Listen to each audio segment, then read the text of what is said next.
Chapter 550. You're soft-hearted?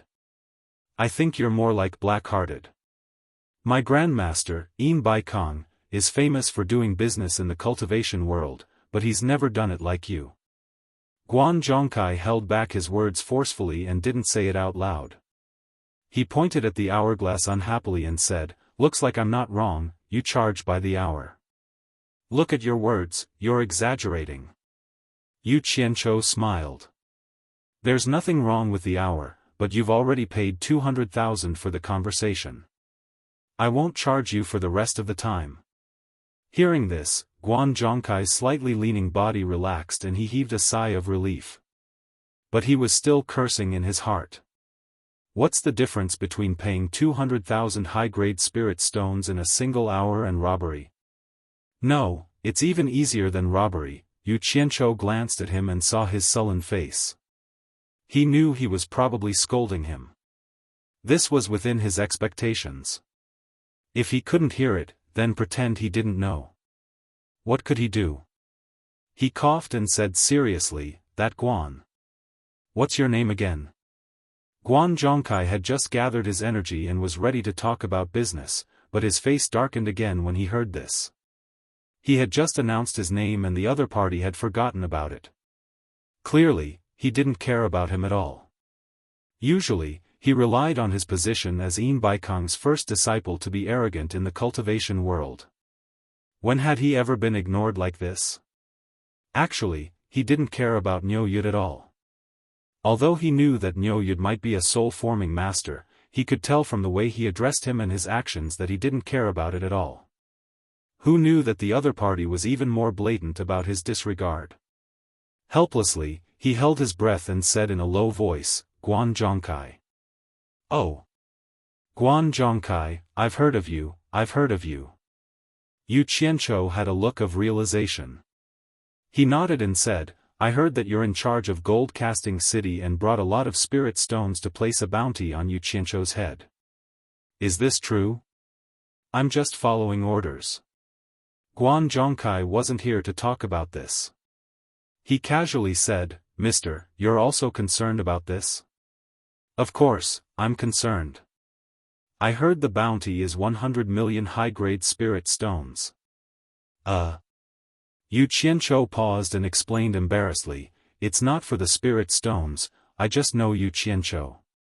It would be strange if it wasn't for the spirit stones."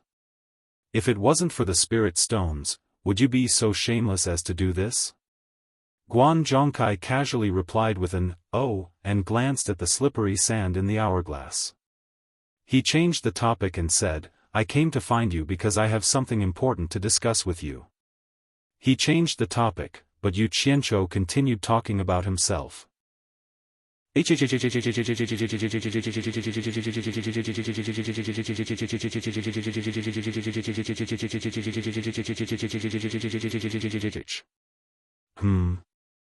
Guan Zhongkai's eyes lit up as he suddenly thought of something.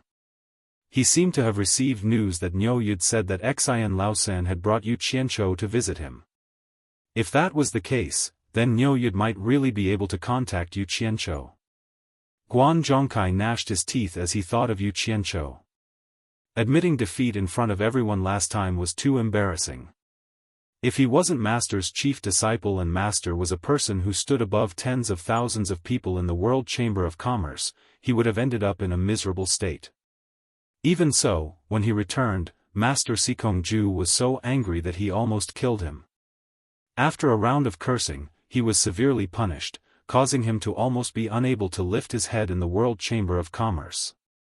This time, Master still gave him a chance to redeem himself by performing meritorious deeds. This hatred would never end. After a moment of silence, Guan Zhongkai's eyes flickered as he said, "From Mister's tone, it seems that Mister has a way to capture Yu Qianzhou?" Yu Qianzhou inadvertently glanced at the hourglass that had more than half of the fine sand leaking out. He coughed and said, "Insignificant Yu Qianzhou, heh. Let's get back to business. Honestly, if I can capture Yu Qianzhou, how much money will you give me?" Yu Qianzhou is hiding in the fog forest. You really have a way to capture him? Guan Zhongkai asked in disbelief. Even Fu Chun, who was standing at the side, couldn't help but look at Yu Qianzhou a few times. This fog forest wasn't a place that anyone could enter. However, with Boss' unfathomable abilities, it really wasn't clear. This isn't something you should worry about. Yu Qianzhou raised his teacup and took a small sip. He slowly said, "The key is whether the price can move me." Guan Zhongkai suddenly stood up and muttered, "This." He slowly paced around the hall in deep thought.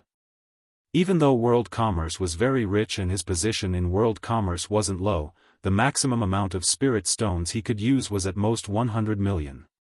This was also the authority to use it in emergencies. Yu Qianzhou wasn't in a hurry and let him think slowly. He held his teacup and occasionally looked at the hourglass. It seemed that Fu Chun's gaze was also sweeping over the hourglass. After a while, Guan Zhongkai's expression returned to normal and he sat back down in his chair.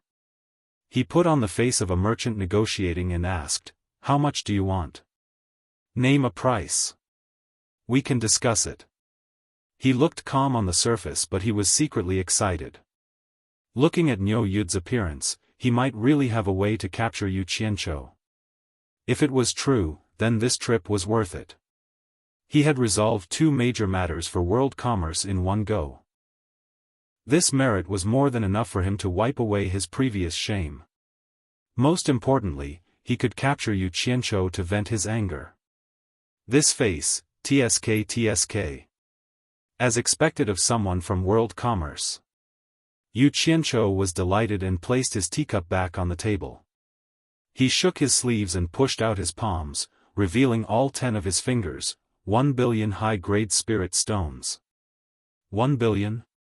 Guan Zhongkai was stunned and then sneered, "Mr. Niu, you must be joking. Is that trash Yu Qianzhou worth this price? It's too high, this is impossible. Your grandma is the trash, your father's net worth, F***K, priceless." Yu Qianzhou's expression twitched. He had just wanted to discuss the price of his capture with someone else and was secretly happy. He didn't expect to suffer a loss in the blink of an eye. Since it's impossible, then there's nothing more to say. Yu Qianzhou added with some pent-up anger, "Everyone knows the value of the 1,000 Swords Demon Monarch's treasure. Yu Qianzhou is a priceless treasure. A fixed price of 1 billion, not a single spirit stone less. If you want to take advantage, tell your world commerce to find someone who has the ability to capture Yu Qianzhou." He thought to himself, "You dare to call me trash in front of me? Bastard, just wait and see. One day, I'll chop you into a pile of trash and feed you to the dogs." Guan Zhongkai was stunned. He didn't know why he was angry at Yu Qianzhou. This person clearly had the face of doing business, but why was he so impatient when it came to discussing the price? No wonder he could only make such a shameless profit. He smiled and said, "Mister, why are you in such a hurry? We can slowly discuss the price." "I have to be in a hurry. I'm thinking for you." Yu Qianzhou knocked on the table expressionlessly, then pointed at the hourglass. He waved at Fu Chun and said, "Send the guest out." You. Guan Zhongkai almost choked to death. He stared at the hourglass and stuttered for a while, not knowing what to say. He wasn't a fool. Of course, he knew what it meant when the hourglass timer ended. Fu Chun, who was at the side, was stunned when she heard the two of them talking about 1 billion high-grade spirit stones. Even though he had broadened his horizons in the past few days, he still couldn't accept such a huge number. What kind of concept was 1 billion high-grade spirit stones? After being roused by his boss's words, he took a deep breath and walked to Guan Zhongkai's side. He raised his hand towards the door and said, "Please. Wait." Guan Zhongkai couldn't take it anymore. How could he just leave like this? After talking for half a day, they didn't talk about anything practical and had spent 300,000 spirit stones. How was he going to explain when he returned? Even the world commerce's chief disciple's grand disciple couldn't be this wasteful, right? Did he still want to work in the future? Mr. Guan, everyone abides by the rules. You can't be the only exception, right? If this matter gets out, Senior Nyo will really be embarrassed. Please go back. Fu Chun raised his hand again to send the guest off. A ghost dared to brazenly blacken others.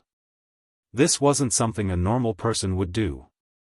Guan Zhongkai really wanted to curse, but he still cupped his hands towards Fu Chun and said, "Little brother, please wait a moment. Allow me to say a few more words." He had to lower his head when he was under someone else's roof. "Please." Fu Chun's tone became stiff.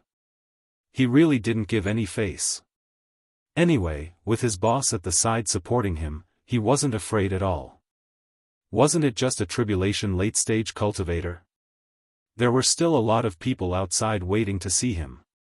Don't pull and pull. Guan Zhongkai pushed Fu Chun's hand away gloomily. He anxiously shouted at Yu Qianchou, "Mr. Nyo, please listen to me say a few more words." "Humph." Yu Qianchou snorted and glanced at him. He picked up his tea and ignored him. "Damn it. He dared to call me a bastard. Senior Nyo, I really have something important to discuss with you."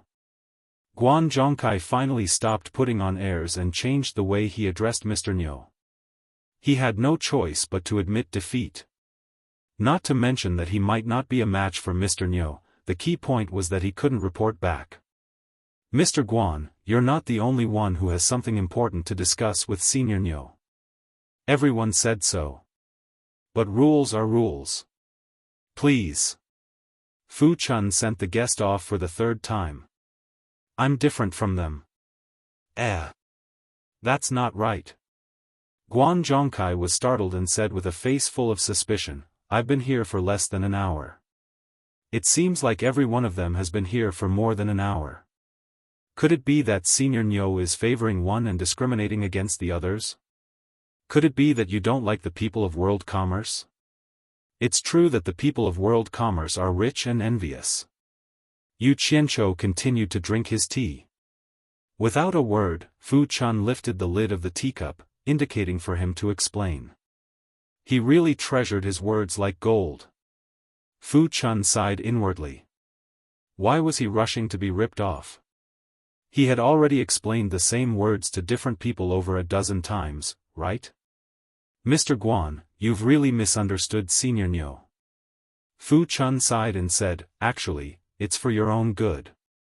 It's mainly to help you save money. So that you won't be unhappy after spending money." "Save money for me?" Guan Zhongkai had an expression that said the sun rose from the west.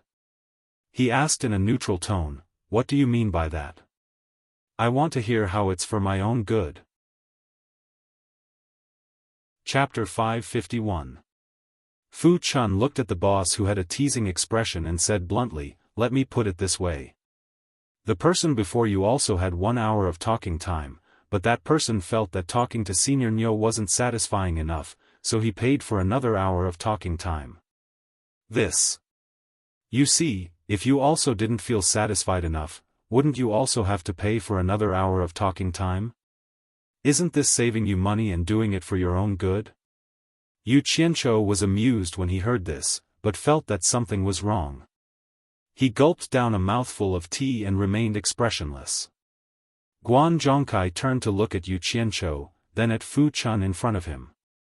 The muscles on his face twitched non-stop. He really wanted to kill this guy who was speaking so seriously.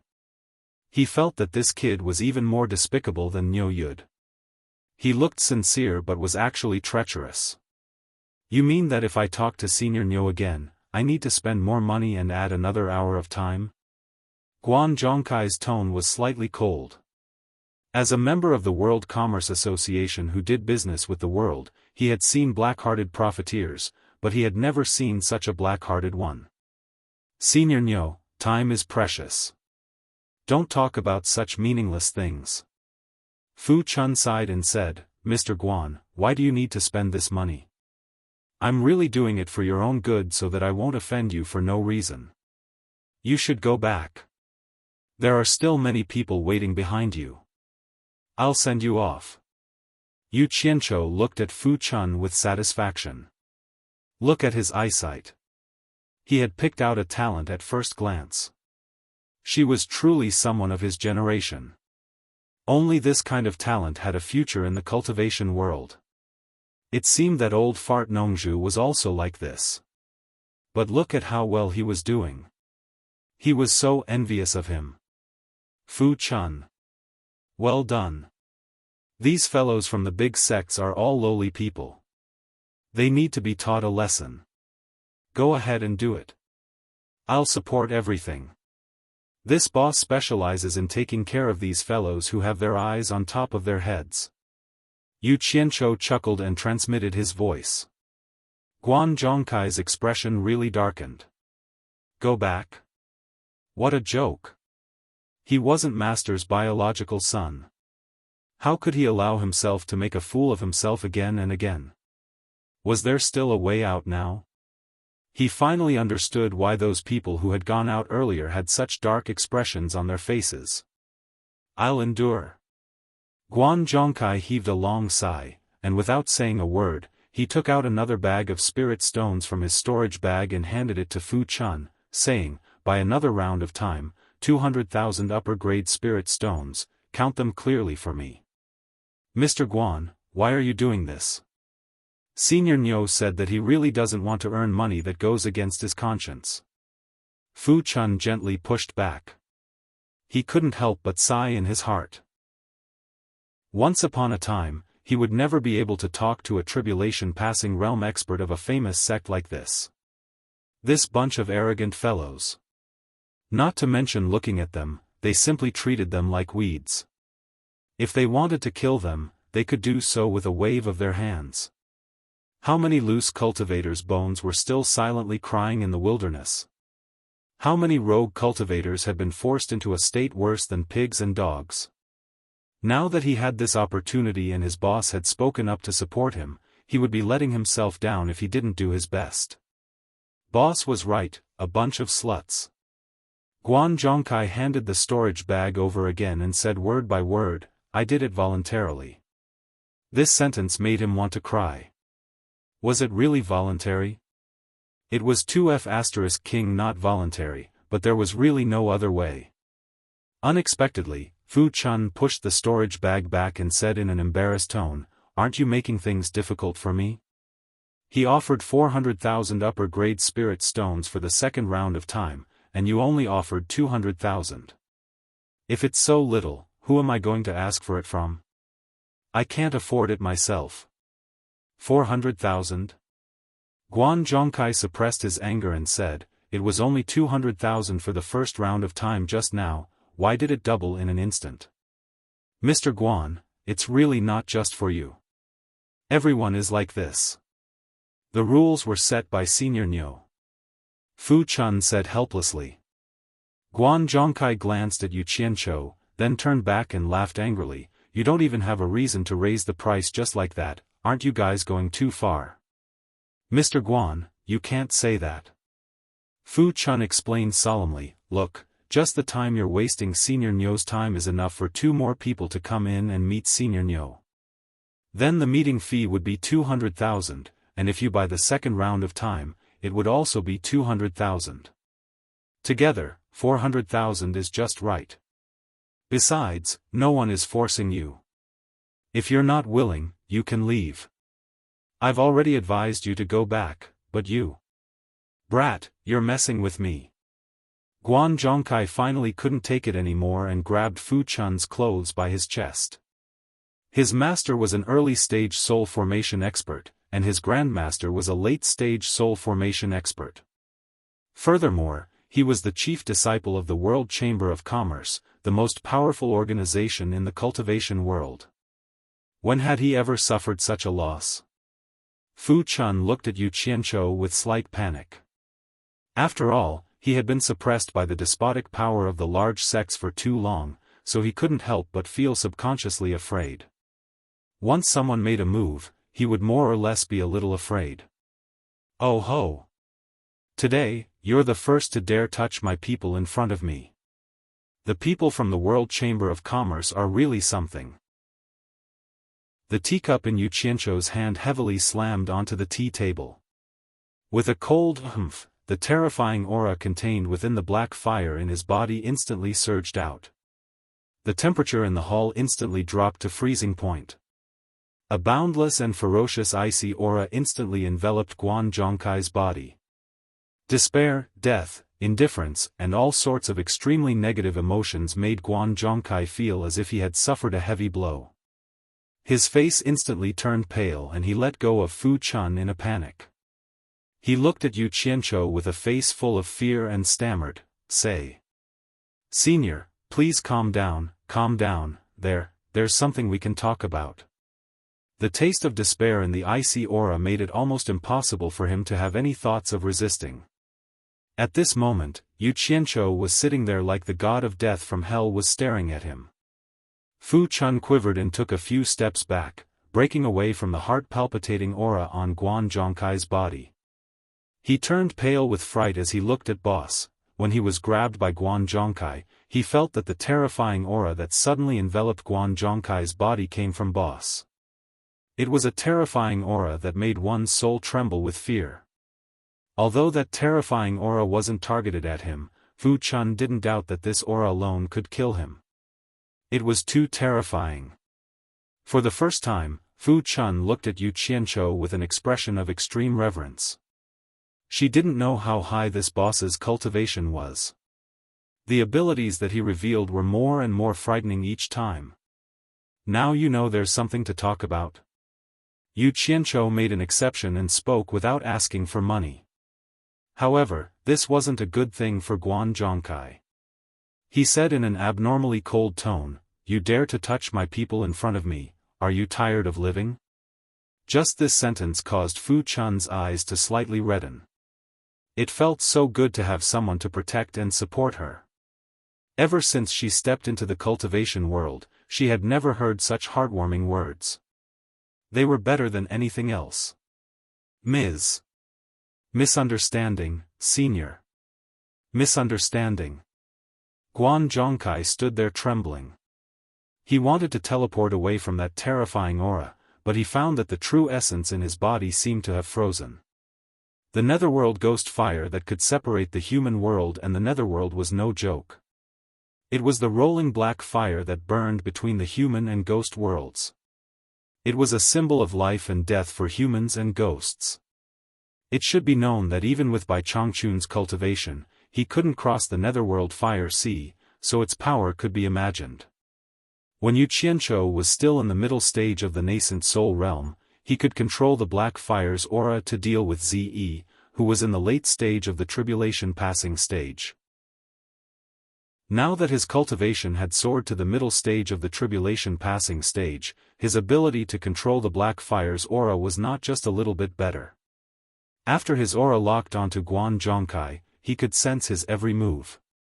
He could increase the pressure at any time to prevent him from escaping, and he wouldn't be as careless as when he tortured Ze, causing her to faint on the spot. Of course, if Guan Zhongkai escaped before Yu Qianzhou's aura locked onto him, Yu Qianzhou wouldn't be able to do anything to him. After all, there was a huge difference in cultivation between the two of them. He wouldn't be able to catch up even if he wanted to. The key was that he was locked onto due to a moment of carelessness. Want to run? With his cultivation, it would be very difficult. If Yu Qianzhou wanted him dead now, it would be as easy as crushing an ant. Misunderstanding? I think you're used to being arrogant. Yu Qianzhou coldly snorted, "Don't think that the world commerce is that great. There are some people and some things that your world commerce can't afford to offend. Do you believe that even if I kill you now, Bai Kong won't be able to do anything to me?" To be honest, with the new and old hatred, Yu Qianzhou really wanted to kill him now.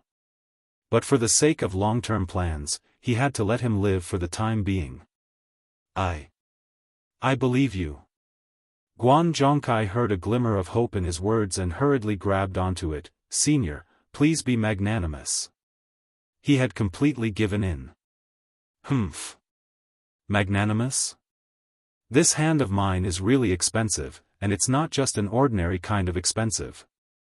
Also, Yu Qianzhou's face was cold and unyielding with killing intent. He didn't mean to scare him, but he did it on purpose. He slowly said, "You should have known when you entered this door that my words are precious. Being forced by you to make an exception, hee. You tell me how you want to settle this debt." Junior is willing to offer 1 million high-grade spirit stones as an apology to Senior. Guan Zhongkai hurriedly followed up.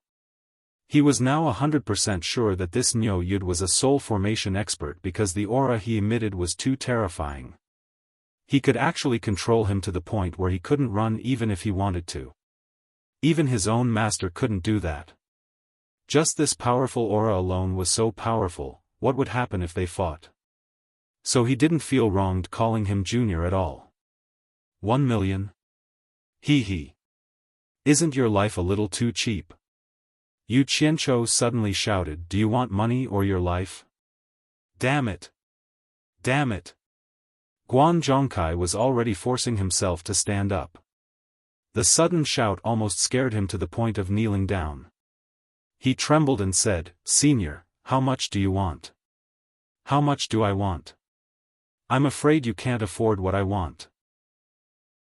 Yu Qianzhou gently crossed his legs and pointed at the storage bag on his waist. "I won't make things difficult for you, lest I say that you're bullying a junior. I've always been a kind person and not a greedy person. I don't want more, just take as much as you have in this storage bag." Chapter 552. The main hall quietened down. Guan Zhongkai stood there dumbfounded and speechless, his face ashen. It wasn't that he didn't have money in his storage bag, there was more than 100 million. That 100 million was the reward for capturing Yu Qianzhou from the Chamber of Commerce. It wasn't his personal money, so how could he give it to him for his own use? The consequence of using it up was that he wouldn't be able to explain himself. He was filled with regret. He regretted not holding back just now. It was just a few irritating words. Why did he have to make a move? Now that he thought about it, it might really have something to do with him acting like a big boss outside. Now that he had finally met a tough opponent. "Senior Niu," Guan Zhongkai begged in despair, "I do have a lot of spirit stones in my storage bag, but that's the Chamber of Commerce's money. If I give it all to you, it's no different from killing me. It's better, it's better."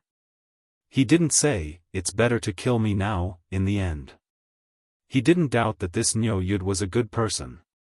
In the cultivation world, someone who dared to call out his grandmaster, Embark, by name, wouldn't care about the life and death of a tribulation-passing stage cultivator. Moreover, from this person's actions, he wasn't just a normal person. Normal people wouldn't dare to brazenly extort people from other countries. As expected, Yu Qianzhou snorted with a faint smile, "Don't talk about the Chamber of Commerce in front of me. That's not something I care about. Since you want to die, I'll fulfill your wish. After I kill you, the money in your storage bag will still be mine. Who knows, there might be some other valuable things." Yu Qianzhou suddenly stood up. Guan Zhongkai hurriedly begged for mercy, I'll give it. "Senior, please don't be angry. I'll give it to you." Without another word, he quickly rummaged through the storage bag for spirit stones. Then, he took out another storage bag and handed it over with both hands. Yu Qianzhou grabbed it and scanned it with his divine sense. After a rough estimate, he estimated that there were about 105 million high-grade spirit stones. He weighed the bag in his hand and said, "It's all here? You're not hiding anything, are you?" She slowly walked to his side. Guan Zhongkai was shocked and scared witless. He thought that Miao Yi was going to go back on his word after taking the money. He knelt down on the ground and said fearfully, "Senior Niu, you are a senior expert, you can't go back on your word. I didn't even leave a single spirit stone. If you don't believe me, I can swear to the heavens. You can take it for examination." He hurriedly untied the storage pouch on his waist, indicating that he was willing to be examined. Fu Chun, who was standing to the side, shook her head slightly. It turned out that the so-called experts at the final stage of the crossing calamity stage were nothing more than this. They were usually arrogant because they had never met anyone powerful. Actually, in the end, he was no different from an ordinary person. Look at how he was wagging his tail and begging for pity. He was still so unbearable. Yu Qianzhou subconsciously wanted to take his storage bag and take a look. He stretched out his hand, but halfway through, he waved it away and laughed. Look at what you're saying. If I didn't trust you, would I let you take the initiative? I'm not that narrow-minded. Get up. The cold and terrifying aura that enveloped Guan Zhongkai's body instantly disappeared. Guan Zhongkai slowly stood up as if a heavy burden had been lifted from his shoulders. He cupped his hands with a miserable expression and said, "Junior will take his leave." Wait. Yu Qianzhou turned his head to look at him. Although he was now free from the shackles, he didn't think that he could escape if Niu Yu didn't let him. His whole body trembled and froze on the spot. Don't be nervous. I have something to tell you. Yu Qianzhou smiled as he put away the storage pouch. Guan Zhongkai put on a long face and said, "Senior's words are precious. I really don't have any more spirit stones on me. I don't dare to waste any more of your time." The fee for chatting was too high. He really couldn't bear it. Yu Qianzhou was startled. He understood what Guan Zhongkai meant. So it turned out that Guan Zhongkai was afraid that he would extort him again. Slightly embarrassed, he waved his hand and said, "I'm not that greedy. This time, it's free. Thank you, Senior. Junior is all ears."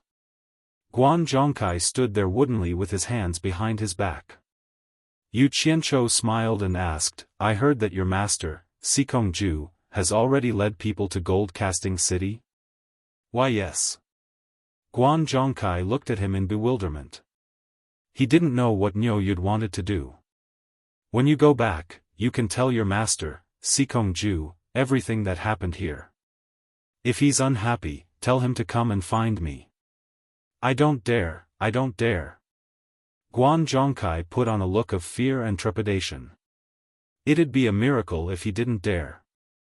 I'm afraid that in order to escape punishment, he'll push all the blame onto me. Yu Qianzhou glanced at him but didn't expose him.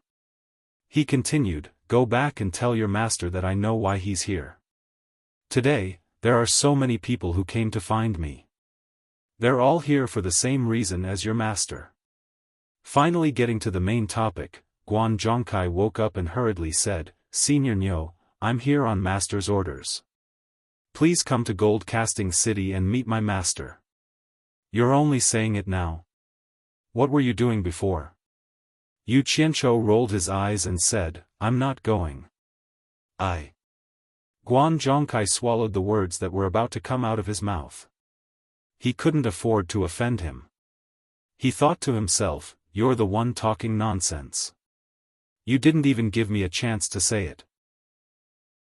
Yu Qianzhou waved his hand and said, "I won't beat around the bush.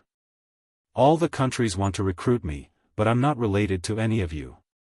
Talking about friendship is nonsense. In short, whoever gives me the most money will be able to invite me. As for the World Commerce Association's name, it's still a little small and can't suppress me. Let your master not worry. 10 days later, all the countries will send people to report their base price. I'll go with whoever offers the highest price." "All right. I'm still busy here, so I won't keep you. Send the guest off. Please." Fu Chun raised her hand and gestured for him to leave. Guan Zhongkai bade farewell and quickly left. He didn't want to stay here a minute longer. Yu Qianzhou strolled to the door and watched the two of them leave. Inside the courtyard, Merlin could faintly hear Fu Chun say, "Mr. Guan, after you go out, you must announce the rules inside to everyone. Otherwise, there will be more misunderstandings." He didn't hear Guan Zhongkai's reply. After Guan Zhongkai came out, the people outside the courtyard were surprised to find that the people who came out before them all had black faces, but this guy's face was pale. Even Qin Jiaxing, who was guarding the door, couldn't help but take a few more glances. The next one can pay and go in. Qin Jiaxing raised his hand and pointed at Yulando in front of him. Yulando grabbed Guan Zhongkai and asked, "Brother Guan, what's wrong?" "But what happened inside?" "What happened?" "He almost lost his life." Guan Zhongkai was scared just thinking about it. His gaze swept across the crowd. There were even some people who had grudges with him. He thought to himself, "Damn it! If they were to be unlucky, then everyone would be unlucky. Why should they tell them the rules inside?" He wasn't wrong to think this way. If there were only a few people who were cheated, then these few people would definitely be unlucky when they returned. But if everyone was cheated, then they could only blame Niu Yud for being too cunning and not everyone else. If a few of them were idiots, then it was understandable. There was no reason to say that everyone was an idiot. In this way, the law wouldn't punish everyone. At least everyone would receive a lighter punishment because it had nothing to do with incompetence or incompetence. He wanted to leave, but he hesitated when he saw Yulando. After all, their friendship wasn't shallow. Thus, he grabbed him and said, "Come with me, I have something to tell you." He wanted to tell Yulando alone. He didn't want others to benefit from it. Qin Jiaxing glanced at them coldly and didn't rush them. He thought about what his boss had said when he was strolling in the plum forest, "I won't play with schemes today. This time, I'm playing with people's hearts. I'll openly set up a big formation here. Let's see who can break my formation. This formation doesn't take people's lives. It only discerns people's hearts. Anyone who enters the formation will be able to see through the method to break it. However, those who are selfish. Sigh. I hope they won't disappoint me." At that time, when Fu Chun saw his bleak and sighing face, she was puzzled and said, "Boss, if we can really earn money, you should be happy. From your tone, why do you sound so depressed? Earning money is secondary." Sigh. "You won't understand even if I explain." Boss shook his head and sighed. "I've killed many people, many people. Maybe in the future, more people will die because of me. I just want to know if what I did was wrong. If people's hearts aren't what they used to be, then it doesn't matter.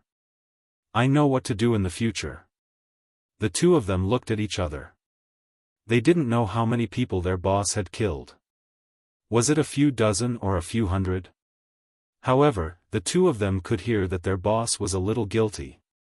Fu Chun asked curiously, "Then why do you hope that someone can break your big formation? Won't this make you feel uneasy?" Boss glanced at the two of them and smiled faintly. He didn't explain much and slowly walked into the hall. As he walked, he softly muttered, "Riding a sword to traverse the vast heaven and earth, white bones like a mountain, startling birds. Why do you have to do this?" The two of them didn't understand why their boss suddenly became so sentimental. In short, they were confused and didn't know what he meant. However, at that time, Qin Jiaxing and Fu Chun didn't really believe that this method could make money. They estimated that at most one or two unlucky people would be enough. If this method could make a lot of money, then everyone in the world was an idiot. However, the result made the two of them speechless. They really admired their boss from the bottom of their hearts. It was such a simple setup, but everyone rushed to give money to him. They couldn't even be chased away. This wasn't the most important thing. The most important thing was that those people who suffered losses didn't have anyone to threaten them. No matter how many times they urged them to reveal the truth, they wouldn't do it. Although they were all angry, they really kept their mouths shut. They couldn't wait for everyone to suffer losses. The two of them looked on coldly from the side, but they were sighing in their hearts.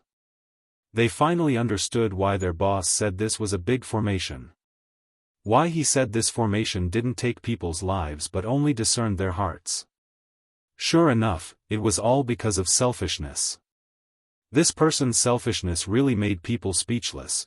Yulan Do was holding a storage bag in his hand and was about to hand it over to Qin Jiaxing. After Guan Zhongkai's disturbance, he didn't know whether to leave or stay. He dawdled there, and the others couldn't take it anymore.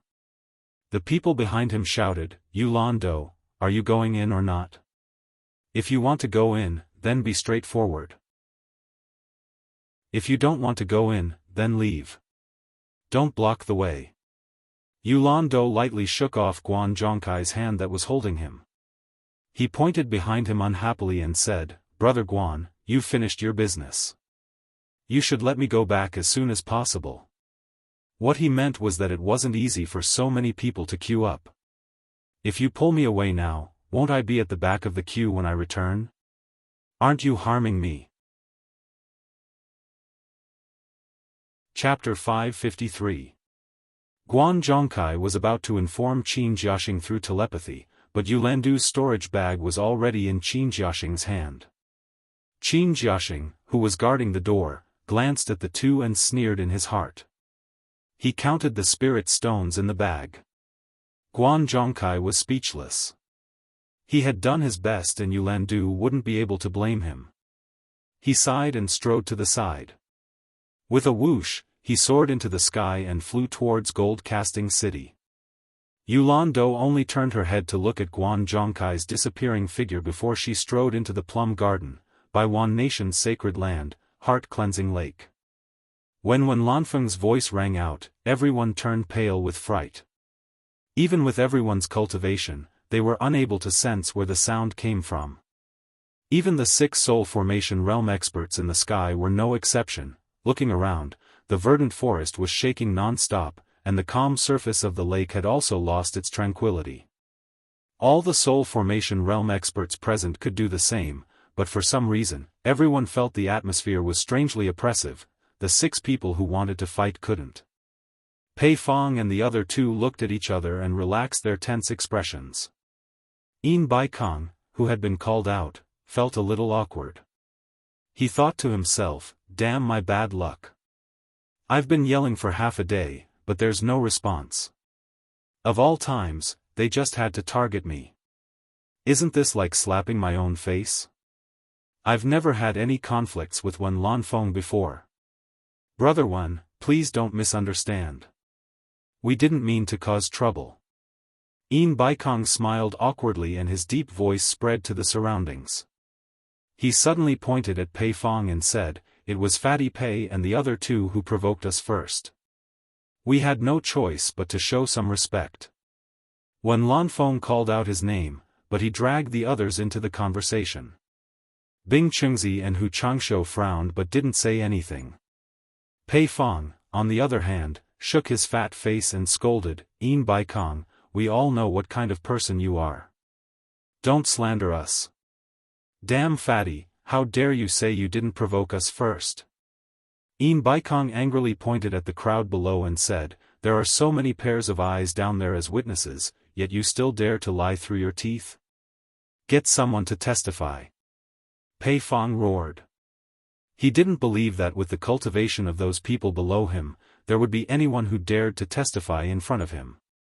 It would be more likely if they didn't want to live in the future. The 2 of them were at each other's throats. They were both cursing each other for being shameless. They were not afraid of losing the demeanor of the top 10 experts in front of so many people. Many of the people below were disdainful, but it was none of their business. They were all watching the show. I wonder if the 6 of you would still dare to act like this in Bai Changchun's territory? When Lanfeng's voice suddenly sounded in the air. The 6 people facing each other raised their heads and were shocked. None of them had noticed when he had arrived. Clearly, his cultivation was much higher than theirs. In the sky, his grayish-white robe fluttered gently. His figure was tall and slender, and his long, uncrowned hair fluttered in the wind behind his head. He gave off the feeling of blending in with heaven and earth. When Lanfeng crossed his arms and stood quietly in the air. His slightly melancholic eyes stared coldly at the 6 people below. Yin Baikong and Pei Fong, who were chattering like shrews, stopped arguing. Mr. 1. The hundreds of spirit-severing experts below cupped their fists and called out. Wen Lanfeng looked down and nodded slightly. When the 6 people heard Wen Lanfeng's words, they didn't know how to answer. They looked at each other and felt that something was wrong. This aggressive way of speaking was not Wen Lanfeng's usual style. He. Brother 1. Yin Baikong was the first to cup his fists and said with a smile, "We haven't seen each other for 100 years. I didn't expect Brother 1 to still be as elegant as ever. Your cultivation is even better than before. This is truly worthy of celebration. Brother 1. The other 5 people also cupped their fists and saluted. In the sky above the forest not too far away, Wen Rui revealed a gratified smile when he saw this scene. Who in the world would dare to defy the patriarch except for Bai Changchun? With the patriarch, Baiwan nation's status in the cultivation world would not decline. You even turned a deaf ear to my words. It seems that I, Wen Lanfeng, have been in seclusion for 100 years and have almost been forgotten. No wonder you have to put the Wen family's sacred land in your eyes and want to fight and kill here." Wen Lanfeng's gaze moved across the faces of the 6 people and said in an indifferent tone, "You all came to me together. Do you think I'm easy to bully?" The 6 of them sensed that something was wrong from Wen Lanfeng's eyes. There was a faint killing intent in them. They all gasped. Could it be that this guy's temperament changed after being in seclusion? The previous Wen Lanfeng had a gentle temperament and would never be like this. Feeling something was wrong, Yin Baikong, who had been talking to them, shut his mouth. It was not a good thing to stand out at this time. Bing Chengzi, on the other hand, frowned and said, "Brother 1, don't misunderstand. I definitely didn't mean that. When we heard that Brother 1 came out of seclusion, we all came to congratulate you. How would we dare to look down on Brother 1? Bing Chengzi, you don't need to explain. I heard Yin Baikong's words and the facts are right in front of me. If I didn't show up, I'm afraid the Wen family's sacred land would become your battlefield." Wen Lanfeng snorted coldly and said, "This kind of congratulatory method is really unheard of. Since you all have the guts to come here and behave atrociously, you must have come prepared. I, Wen, will accompany you all. There's no need to waste time. Come at me together." Wen Lanfeng crossed his arms and slowly descended to the center of the 6 people. The 6 people floated backward and made way for him. At this time, no one dared to get close to him. This guy had a murderous look in his eyes. It was best not to become the first target of his attack. There was an uproar below. No one expected that Wen Lanfeng, who was famous for his mild temperament among the top 10 experts, would actually take the initiative to challenge them. Listening to his words, Wen Lanfeng was prepared to deal with 6 experts at the late soul transformation stage by himself. Many people even guessed that Wen Lanfeng wanted to use the 6 experts to establish his prestige in front of everyone. Otherwise, there was no need. Some people even came to a conclusion. Wen Lanfeng was so confident that the world's #1 expert, Bai Changchun, had already been defeated by him. The disciples of the Wen family, who were originally shuttling back and forth to entertain the guests, all stopped at this time and looked up at the sky excitedly. Although most of them had never seen the elder ancestor, it did not hinder their worship of him. Now that they had personally witnessed the elder ancestor challenge 6 experts at the late soul transformation stage, they were truly overwhelmed with emotions. Everyone knew that Wen Lanfeng had overestimated himself and challenged the world's #1 expert for the sake of a woman. When the disciples of the Wen family went out, they often heard people ridiculing this matter. Although they were angry, because the elder ancestor was in seclusion, Wen Rui had decreed that they were not allowed to easily stir up trouble outside. As a result, most of them swallowed their anger. Now that the elder ancestor had come out of seclusion and publicly challenged the world's 6 experts, they felt like they had been humiliated. Once this news spread, everyone could walk in the cultivation world with their heads held high again. Who would dare to be unconvinced? The Wen family would definitely regain its position as the number one family in the cultivation world. The 6 people in the sky were shocked to hear this. This Wen Lanfeng was so arrogant that he dared to challenge all 6 of them by himself. His confidence was really inflated. If it was 1 against 3, there might be a chance of victory. But to challenge 6 experts at the late soul transformation stage alone, it seemed that even Bai Changchun had not done it before. The 6 people suddenly thought of the same possibility that everyone else had guessed. Maybe Bai Changchun had really been defeated by him. Bing Chengzi narrowed his eyes slightly and said, "Brother Wen, we are indeed here to congratulate you. Isn't it a bit unreasonable for you to treat your guests like this?" Wen Lanfeng said indifferently, "Bing Chengzi, if someone came to your great snow mountain to make trouble, would you still treat them as guests?" Bing Chengzi opened his mouth but was speechless. If someone came to his great snow mountain to fight, he would definitely take action. He wanted to say, "This is different," but then again, what's the difference? The 6 people were well aware that it was precisely because Wen Lanfeng was easy to talk to and had a good temper that he would not do anything as long as they did not provoke the Wen family. That was why they had the courage to fight here. Just as Wen Lanfeng said, if they were in Bai Changchun's territory, they would not even quarrel, let alone fight. At the end of the day, some things also depended on the person. It was just a matter of whether they were afraid or not. Bai Changchun was a notorious fiend. If he was unhappy, he would kill someone. In front of him, no one would have the thought of causing trouble. Everyone was obedient and couldn't wait to hide. Who would dare to fight in his territory? After Wen Lanfeng appeared with a tough attitude that they had never shown before, the 6 people were thinking of retreating. Bai Changchun was scary enough, and they did not know if this guy had really defeated Bai Changchun. But if they retreated like this, the news would immediately spread throughout the cultivation world. The so-called 6 late-stage soul transformation experts had joined forces and yet they did not dare to accept Wen Lanfeng's challenge. If this news spread, it would be a joke. They could not afford to lose this face. "Brother Wen, I'll first apologize to you. I was hot-headed and did not consider thoroughly. I shouldn't have caused trouble in your Wen family's sacred land." Yin Baikong was really adaptable. He bowed to Wen Lanfeng on the spot. After getting up, he sighed and said, "Brother Wen, it really is a misunderstanding. We heard that after you came out of seclusion, you went to Demon Ghost region and defeated Bai Changchun, becoming the number 1 expert in the cultivation world. We specially came to congratulate you. We had absolutely no intention of not putting you in our eyes. If you don't believe me, you can ask everyone else." After saying this, Yin Baikong quickly transmitted his voice to the 5 people. "Everyone, didn't you all come here to know the result of the battle in Demon Ghost region? I have already endured the humiliation. You should also cooperate." The people below looked at each other and whispered. The world commerce was worthy of being the largest force in the cultivation world. They actually knew that Wen Lanfeng had already defeated Bai Changchun.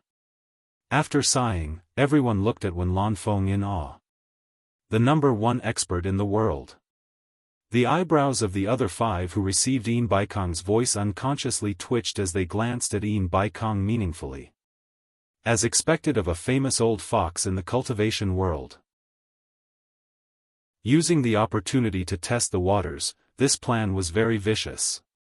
If Wen Lanfeng had even defeated Bai Changchun, just this news alone would be enough to cause a sensation.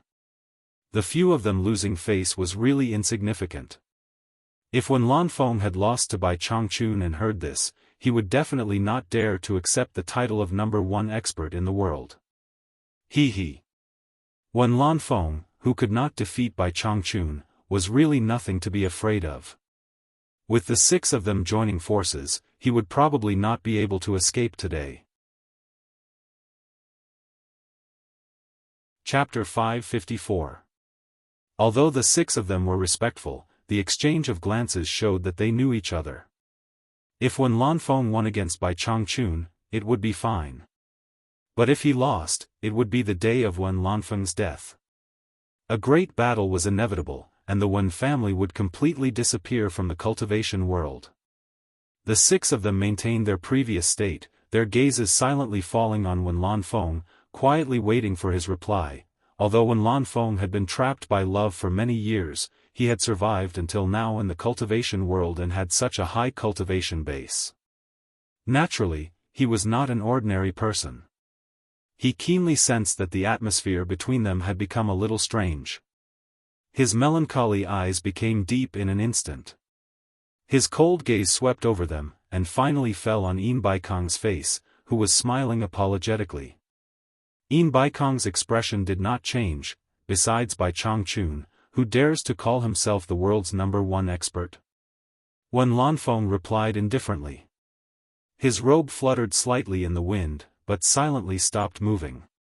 No matter how strong the wind was, it would not be able to move the corner of his robe. The wind suddenly rose, and the surrounding branches swayed unsteadily. The group of people below had been in the cultivation world for many years, so they naturally noticed that the atmosphere in the air was a little strange. The 7 people's robes were as heavy as 1,000 caddies, and the wind did not move them.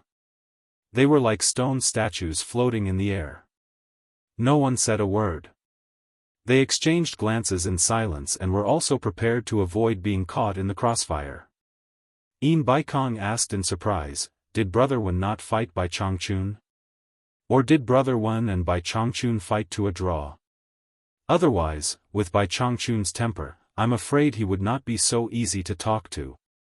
How could he let Brother Wen enter and leave the demon domain at will? Bai Changchun's cultivation base is unfathomable, and he has the ability to shock the world and make the gods weep. There is a world of difference between us. In 3 moves, he broke through my 100 years of cultivation and seriously injured me. Fortunately, Nongzhu arrived in time. Otherwise, would not be able to stand here and speak with confidence today. Wen Lanfeng slowly told the truth, without the slightest intention of covering up his embarrassment. There was no need to cover up. Even if he cultivated in seclusion for another 100 years, he would not be Bai Changchun's opponent. The disparity was too great. His cultivation was like child's play before Bai Changchun, and it was truly not worth mentioning. In fact, he had vaguely guessed what the 6 of them were planning, but he still told them the truth without fear. Because he had made up his mind to fight with the 6 of them today. Wen Lanfeng also had his own pride.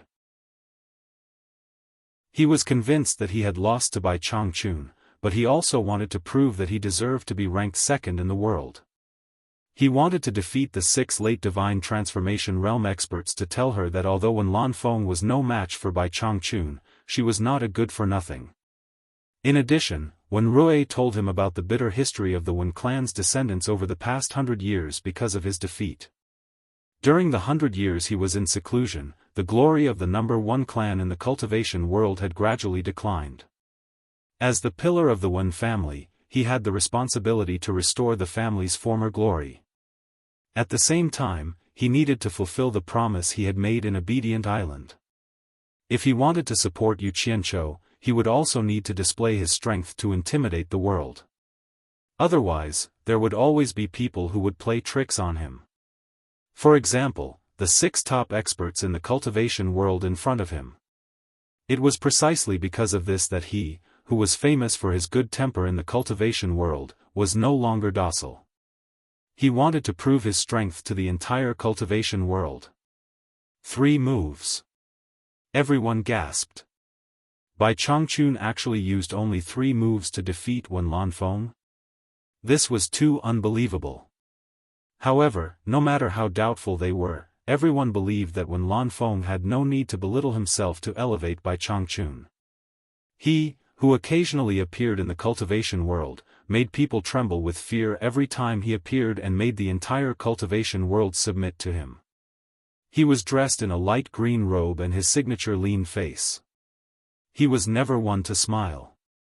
He was cold and indifferent, his eyes were cold and ruthless, and he would kill at the slightest provocation.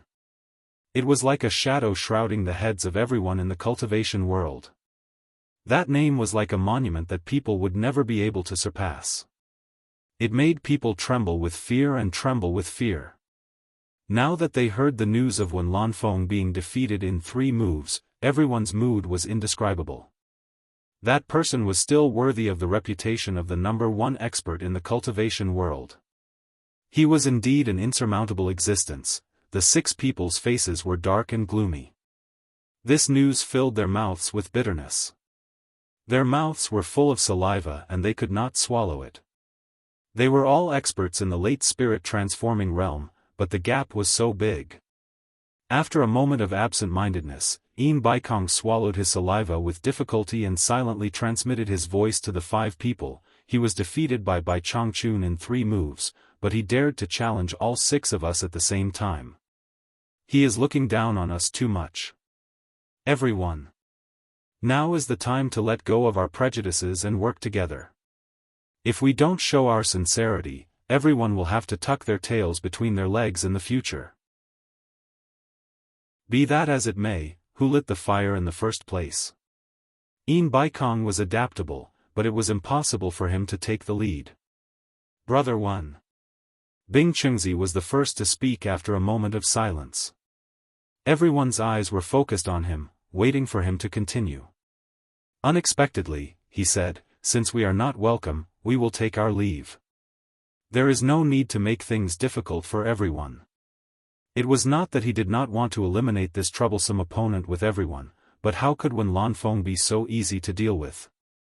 Even if they won, there would be 1 or 2 unlucky ones among the 6. As for who it would be, it was hard to say. It was not that he was afraid, but he did not want to take this risk at the moment.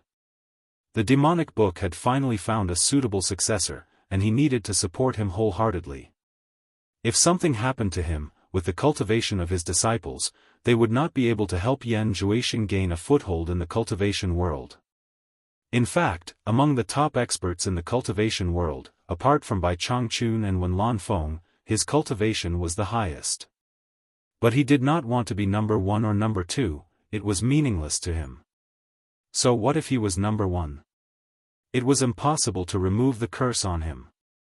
In order to complete the mission passed down through the generations, he did not want to have any conflict with either Bai Changchun or Wen Lanfeng unless it was absolutely necessary. As soon as these words came out, the other 5 people's expressions changed slightly. They did not expect that the one with the highest cultivation among the 6 would retreat. Unexpectedly, Wen Lanfeng's words fulfilled the wishes of the 5 people. Bing Chengzi, do you think this is a place where you can come and go as you please?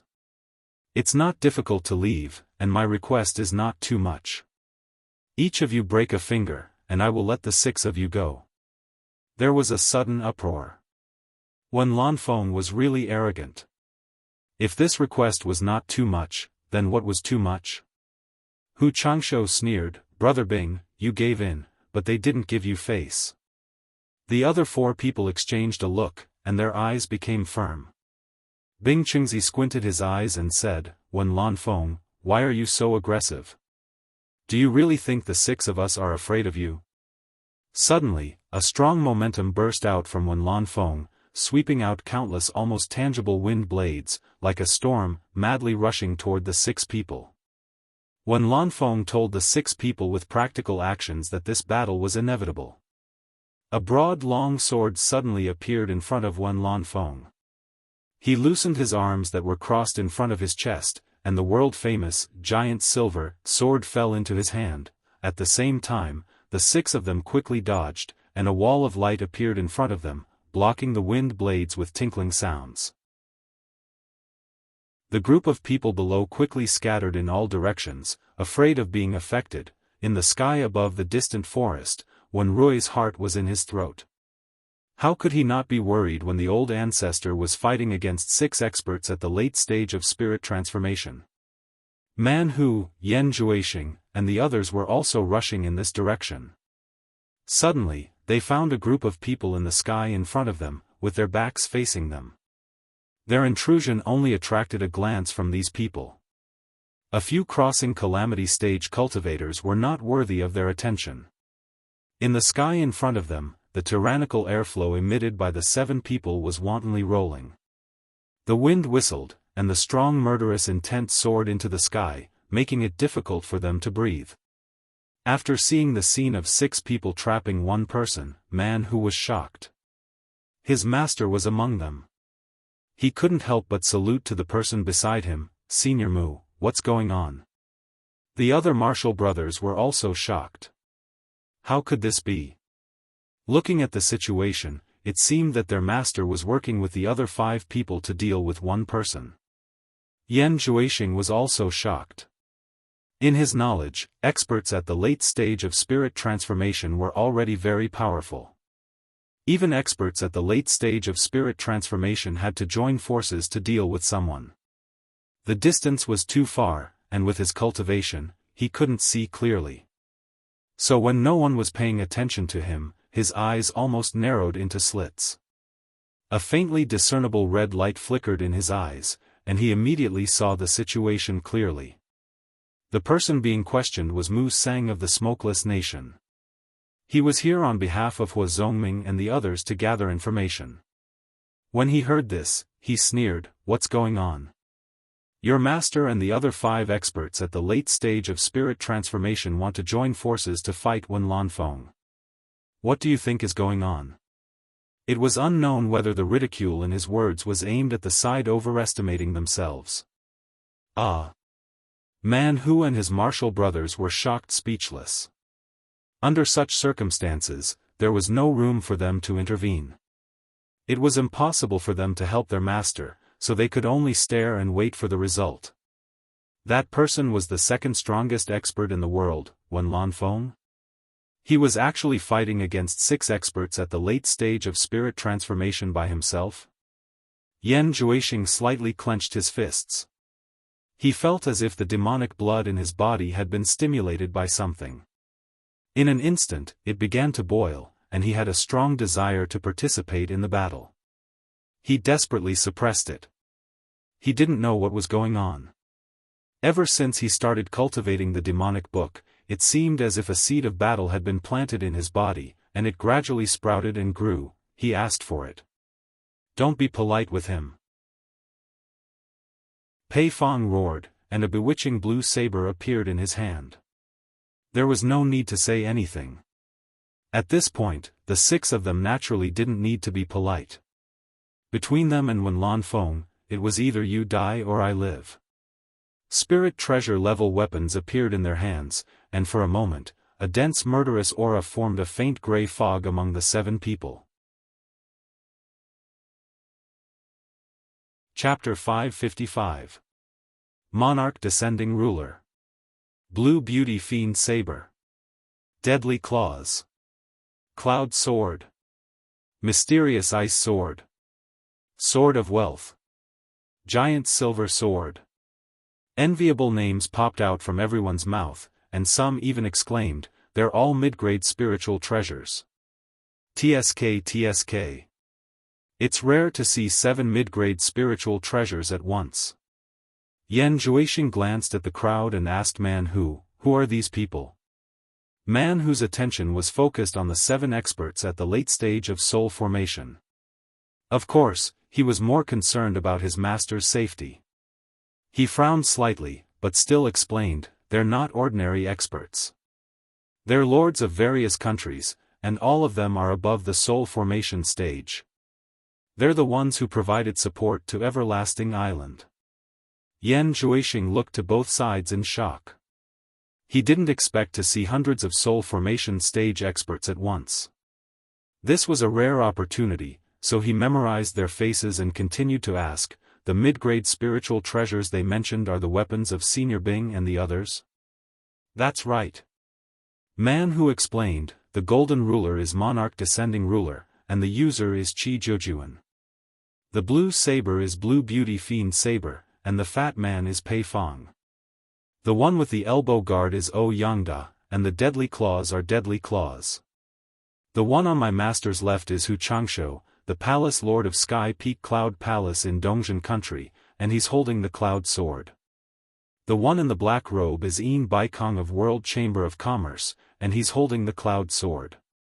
The one in the middle is Wen Lanfeng, and he's holding the giant silver sword. The 7 of them are among the top 10 experts in the cultivation world, and they're all experts at the late stage of soul formation stage. Yan Zhuixing nodded slightly.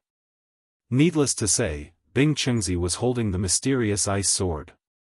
He paused for a moment before sending a telepathic message. Who are the other 3 of the 10 great experts? Why aren't they here? Man Hu retracted his gaze and looked at Yan Zhuixing. He replied helplessly, Bai Changchun is the leader of the top 10 experts.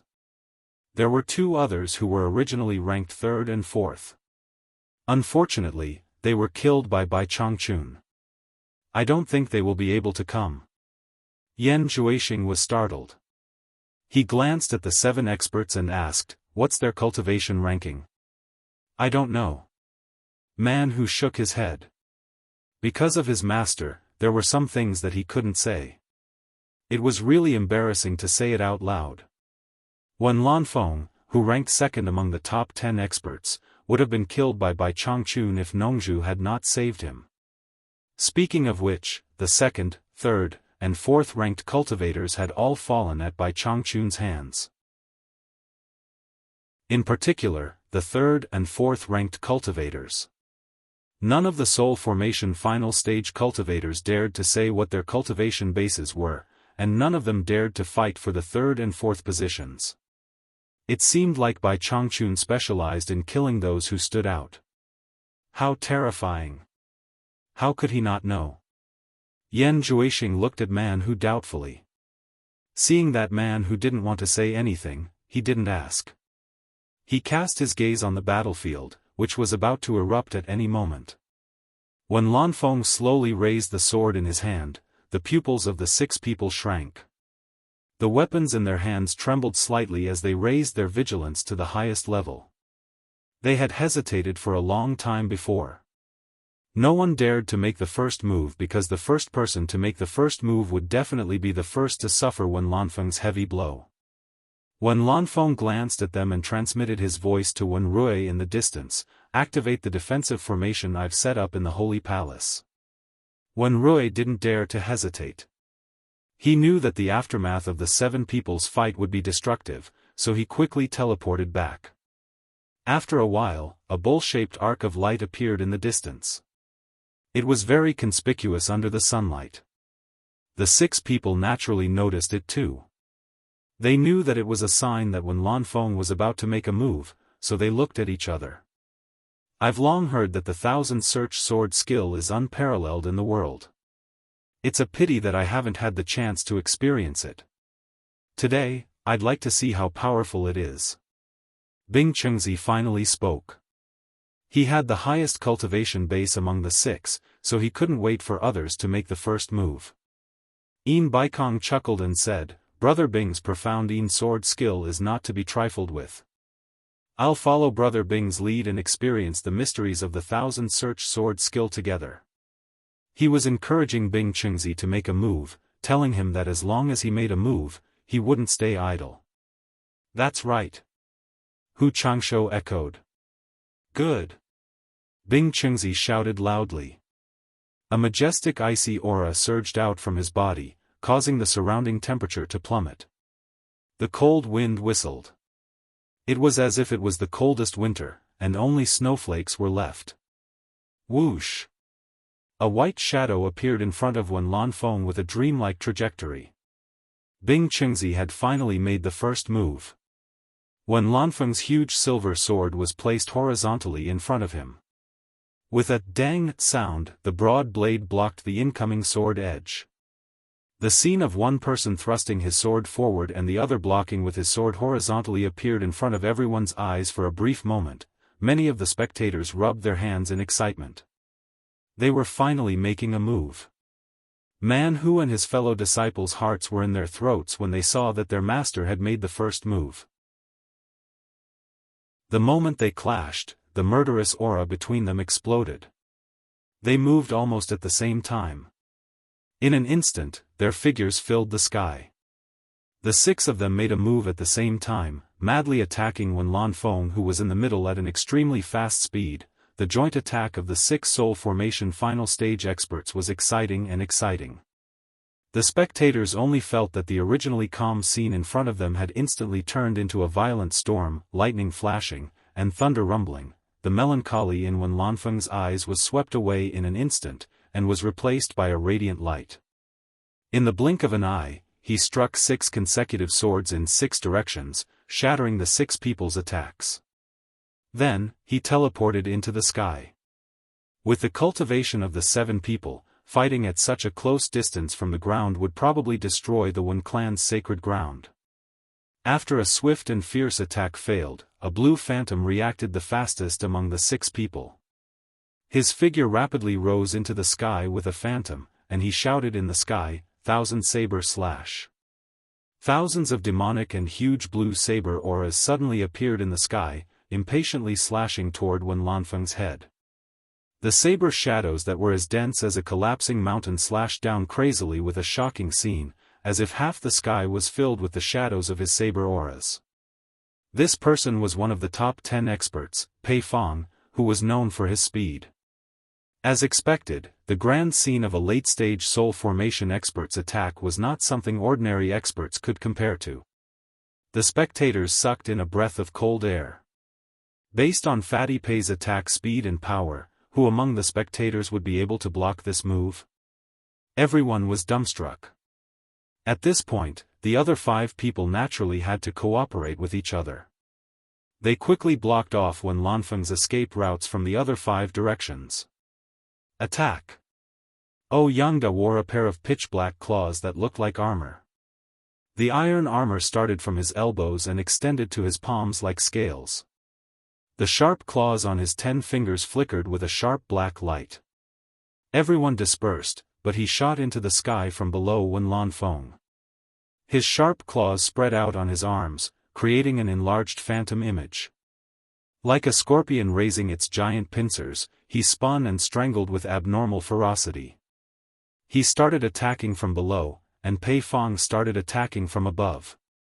The other 4 people attacked from 4 different directions. They didn't need to rehearse.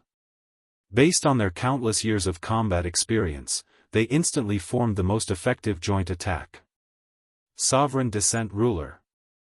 Suddenly, a golden light erupted and expanded 100 times. It swept toward Wen Lanfeng's waist with the roar of thunder, its momentum disdainful. Worthy of the name Sovereign Descent. Cloud-flipping sword. Countless cold lights swept out. Even Hu Changshuo's figure couldn't be found. Like clouds and mist, it rolled toward Wen Lanfeng. The most fatal attack was hidden somewhere. Profound Ice Sword.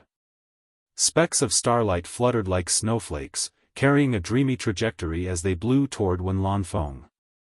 The coldness it carried could almost freeze a person to death. Fortune Sword.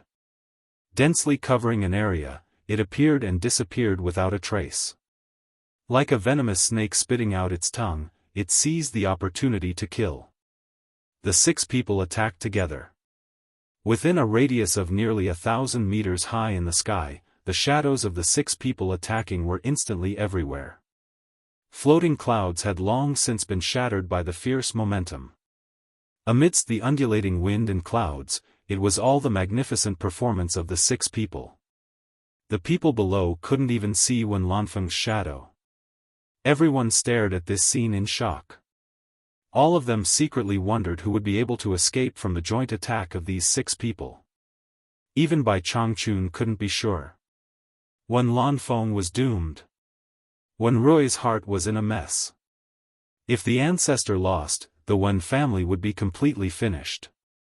Within Yan Zhuixing's narrowed eyes, a red light glimmered. Relying on his cultivation, he couldn't clearly see the fight from so far away, but how could others know of the extraordinariness of his demon eye? In fact, he could see more clearly than the present soul formation experts. Sword without arrows. Wen Lanfeng's explosive shout came from high above. In a flash, a swift and fierce sword aura grew from the 6 people's encirclement. No, It was more appropriate to describe it as exploding. The jagged sword aura was like the radiance of the sun, illuminating all directions and breaking through the dense fog. Bang! Bang! Immediately, an earth-shattering tremor appeared, and a peerless wave of chi pushed out in all directions. High above, the majestic formation of the 6 soul formation experts that enveloped nearly 1,000 meters collapsed in an instant. What replaced it was the sudden appearance of thousands of gigantic sword auras that exploded like porcupines. This scene was like a gigantic lump of crystal with countless edges had suddenly appeared in the air. Each edge was several hundred meters long. It was very spectacular, very valiant, very grand, and very gorgeous counterattack in a desperate situation. Erupting in silence, full of vigor, the attack was effective, breaking the joint attack of the 6 people on the spot.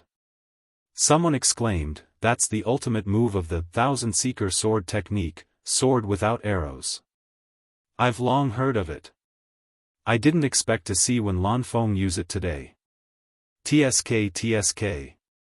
He's strong enough to live up to his reputation as the world's second strongest expert. He's indeed worthy of his reputation." Another person exclaimed. Although the confrontation this time looked gorgeous, it was a real forceful confrontation. There was not the slightest bit of falsehood. The 6 people in the joint attack were forcibly repelled. Each of them had a head-on clash with Wen Lanfeng, and each of them teleported away with a muffled grunt. Pei Fong, who had teleported to the sky, was the first to attack in the encirclement. He didn't know if Wen Lanfeng was deliberately retaliating or if his cultivation was too weak.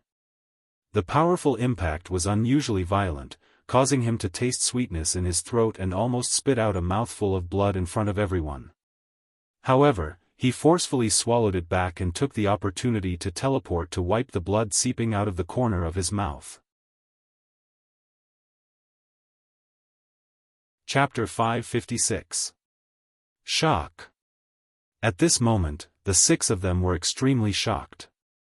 Compared to the spectators below, the 6 of them knew better what had just happened. They finally had the chance to trap an expert like Wen Lanfeng. Naturally, they did not want him to escape. Otherwise, it would be very terrifying if he came looking for them one by one for revenge in the future. Therefore, the 6 of them used almost all their strength in the joint attack just now. They wanted to get rid of this worry completely. However, to the 6 of them's disbelief, Wen Lanfeng actually forcefully broke through their all-out attack and broke out of the trap. To the 6 of them, the strength of the second strongest expert in the cultivation world was not just for show. At this point, the 6 of them finally understood the gap between them and Wen Lanfeng. He definitely did not issue the challenge on impulse, but it was indeed due to his strength that he had a card up his sleeve. The 6 of them were well aware of the power produced by the joint attack of 6 late-stage soul formation experts. In short, any one of them would not be able to withstand such a great power. It should be known that the power of the 6 people's joint attack was not as simple as adding their strength together. The power they exerted was equivalent to the power of 8 or 9 late-stage soul formation experts. Wen Lanfeng's forceful breaking of the joint attack gave the 6 people a shock that outsiders could not understand. The 6 people who were scattered in 6 directions all had unfathomable expressions on their faces. In particular, Baikong's eyes flickered and his heart was filled with regret. He really miscalculated. He did not expect Wen Lanfeng's cultivation to be so high. If he had known earlier, he would not have schemed against him. After the 6 of them witnessed Wen Lanfeng's strength, none of them dared to take the initiative to attack. Fatty Pei, who had suffered some internal injuries, was still full of spirit and courage. At this moment, his eyes were dark and gloomy. No one knew what he was thinking, but he did not dare to be impulsive anymore. Bing Chengzi's sharp eyes stared at Wen Lanfeng. His lips tightened, but his heart was filled with mixed feelings. The reason why he attacked Wen Lanfeng first, other than the disciples watching, was to protect his master's dignity. In his heart, he more or less thought that he was not too far away from Wen Lanfeng. However, the truth proved that the difference was not just a little. Fatty was injured. Yan Juixing's demon eye flickered secretly. He clearly saw Pei Fang's action of quietly wiping the blood from the corner of his mouth. Not a single expression on the faces of the six could escape his observation. Although they could not experience the power of this exchange, they could clearly see that the six of them had been frightened by Wen Lanfeng's move. Everyone also sensed that something was amiss from this brief silence. The six of them had been attacking together with an indomitable will just moments ago. Why were there no movements now? Wen Rui finally heaved a sigh of relief. The old ancestor was more powerful than he had imagined. In the air, the crystal spikes that were hundreds of meters long had already disappeared. Wen Lanfeng stood proudly in the sky with his sword in hand. His long hair fluttered in the wind behind his shoulders. His slender figure stood tall and straight like a god, accepting the admiration of the soul formation stage experts. He looked calm on the surface, but in his heart, he was shouting lucky. He was a little too confident in his cultivation after 100 years of seclusion. The combined might of 6 soul formation final stage cultivators was far too powerful. The pressure that they exerted instantly gave people the illusion that they could crush everything. If it was not for the battle with Bai Changchun that allowed him to break through the shackles and reach the realm of being one with the sword as he pleased, he would have been seriously injured even if he did not die. When that huge pressure almost made him immobile, with a sword in hand, he was the sword, and the sword was the man. The man borrowed the sword's sharpness, and the sword borrowed the man's power. The man and the sword were one, and the sword was unstoppable. His lifelong cultivation glowed with thousands of sword auras, and they exploded against the strong pressure. It was a magnificent and spectacular scene that appeared out of thin air. Although he had broken through the dangerous situation with force, his body was not much better. His qi and blood were surging, and it took him a long time to calm down. No matter what, he had still broken through the joint attack of 6 soul formation final stage cultivators. Wen Lanfeng's confidence soared. The giant silver sword in his hand tilted slightly, and he said proudly in the air, "Everyone, this is just the beginning. Why are you not fighting anymore?" His voice reverberated between heaven and earth, and there was no doubt that the arrogance in his words was unmistakable. The group of people below was amazed. Although he was not a match for Bai Changchun, he was not someone who could be easily defeated by others. Everyone could tell that he despised the 6 soul formation final stage cultivators. "If we don't fight now, when will we fight?" Wen Lanfeng turned his head to look at them, and his long hair danced fiercely in the wind behind his shoulders. His eyes fell on Bing Chengzi, and he said indifferently, "If you don't fight now, don't blame me for being rude." His words were aggressive, and the prestige of a peerless master fluttered between heaven and earth, which made people feel relaxed and happy. Wen Rui tightened his lips, and his excitement was beyond words. From today onwards, the Wen family would once again stand on the top of all countries. Although the cultivation of Man Hu and his brothers was not as good as the others, they could also see some clues. Their master and the others must have been shocked by the fight just now, and some of them flinched. Wen Lanfeng's strength made them a little uneasy, and they were worried about their master.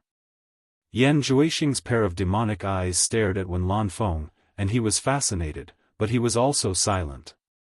"Wen Lanfeng, Bai Changchun, wait for me. When I, Yan Juixing, succeed in my demonic cultivation, I will definitely compete with you to see who is the peerless master." Bing Chengzi glanced at Yan Juixing in the distance, and thought of the mission he shouldered. He really could not afford to gamble, and his renewed fighting spirit was extinguished again. He sighed, "Brother Wen, don't push me too far. I admit that your cultivation is higher than mine, and I admit defeat." There was an uproar below. No one expected that the world-famous master of the Great Snow Mountain would admit defeat so easily under the watchful eyes of so many people. The other 5 people in the air were also shocked, and even Wen Lanfeng was a little surprised. Who would admit defeat when their cultivation reached such a level unless they had no other choice? Man who knew his master the most, heard the helplessness in his master's words. He suddenly turned around, looked at Yan Zhuixing with tears in his eyes, and transmitted a message. Yan Zhuixing, master endured the humiliation for you. Otherwise, with master's noble and virtuous character, he would not have suffered such a great humiliation. The other 3 junior brothers bit their lips, and kept silent with pale faces. Yan Zhuixing saw Bing Chengzi's gaze at him before he admitted defeat, and it was full of infinite meaning. Although he did not think that Bing Chengzi could be Wen Lanfeng's opponent, and he did not know why Wen Lanfeng valued him so much, he still appreciated this kindness. He let out a slight sigh and nodded with a dignified expression. Then, he transmitted his voice back, "Don't worry. Wait until the day I master the demonic arts. I will help Senior Bing get back at Wen Lanfeng 1,000-fold for the humiliation he suffered today. It's good that you understand." Man whose lips trembled, and he turned his head.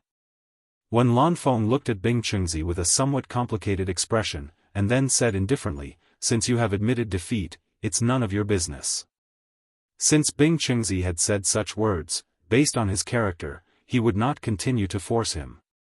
If it was Yu Qianqiu, he would definitely think that this old guy must have some ulterior motives for enduring such humiliation. If he did not kill him, he would simply be looking for trouble. Kill. Bing Chengzi cupped his hands towards the other 5, and even more apologetically shook his head towards Yin Baikong and Hu Changchun. Under the dumbfounded gazes of the 5, he gloomily flashed away. In a flash, he appeared between Man Hu and the others. The lords looked at him with some puzzlement. "Master." The few junior brothers softly called out. Bing Chengzi calmly waved his hand and said, "It's all right. Master's skill is inferior to others, and he brought humiliation upon himself." After giving Yan Zhuixing a meaningful look, he once again looked towards the sky. "What about you guys?" Wen Lanfeng asked. He slowly turned around in the air with his sword in hand, and stared at Yin Baikong. Yin Baikong's face froze there awkwardly. "Don't look at me. What's the point of fighting? Even the 6 of us together are not your match. Now that Bing Chengzi, who is the strongest among us, has left, what the hell?" But to make him admit defeat in front of so many people, he really needs to accumulate the courage to do so. In this difficult situation, he cast his gaze towards Pei Fong and said, "Fatty Pei, what do you mean by this? Do you still want to fight? I will listen to your opinion." I also think so." Hu Changshou immediately added fuel to the fire without any trace of politeness. Qi Jiujuan and Ouyang De looked at each other. They were on the same side as Pei Fong, so it was impossible for them to say such words in public. However, it was not good for them to express their opinions, so they could only remain silent. The group below looked at each other. The 5 people above had split up, and there was going to be a good show to watch. "This daddy has ket a few hundred of your women. You are clearly trying to trick me. When have you ever listened to my opinion? You even wanted to kill me just now." Pei Fong was so angry that the fat on his face trembled uncontrollably. He glared at Yin Baikong, wanting nothing more than to swallow this old man alive. This old man was too sinister, always scheming against others. Wen Lanfeng seemed to have just remembered that there was someone standing above him. He coldly snorted and said, "I don't like people standing above me and talking. If you don't want to die, then get down here and answer me." Pei Fong's expression was very interesting. He suppressed his anger and helplessly flashed to Qi Jiujuan's side in a huff. The blue-faced bewitching blade that he had used to attack Wen Lanfeng just now was placed behind his back. However, its body was too fat, and it looked a little out of place. "Wen Lanfeng, we are in the wrong today. I will apologize to you. Where it is possible to let people go, one should forgive them."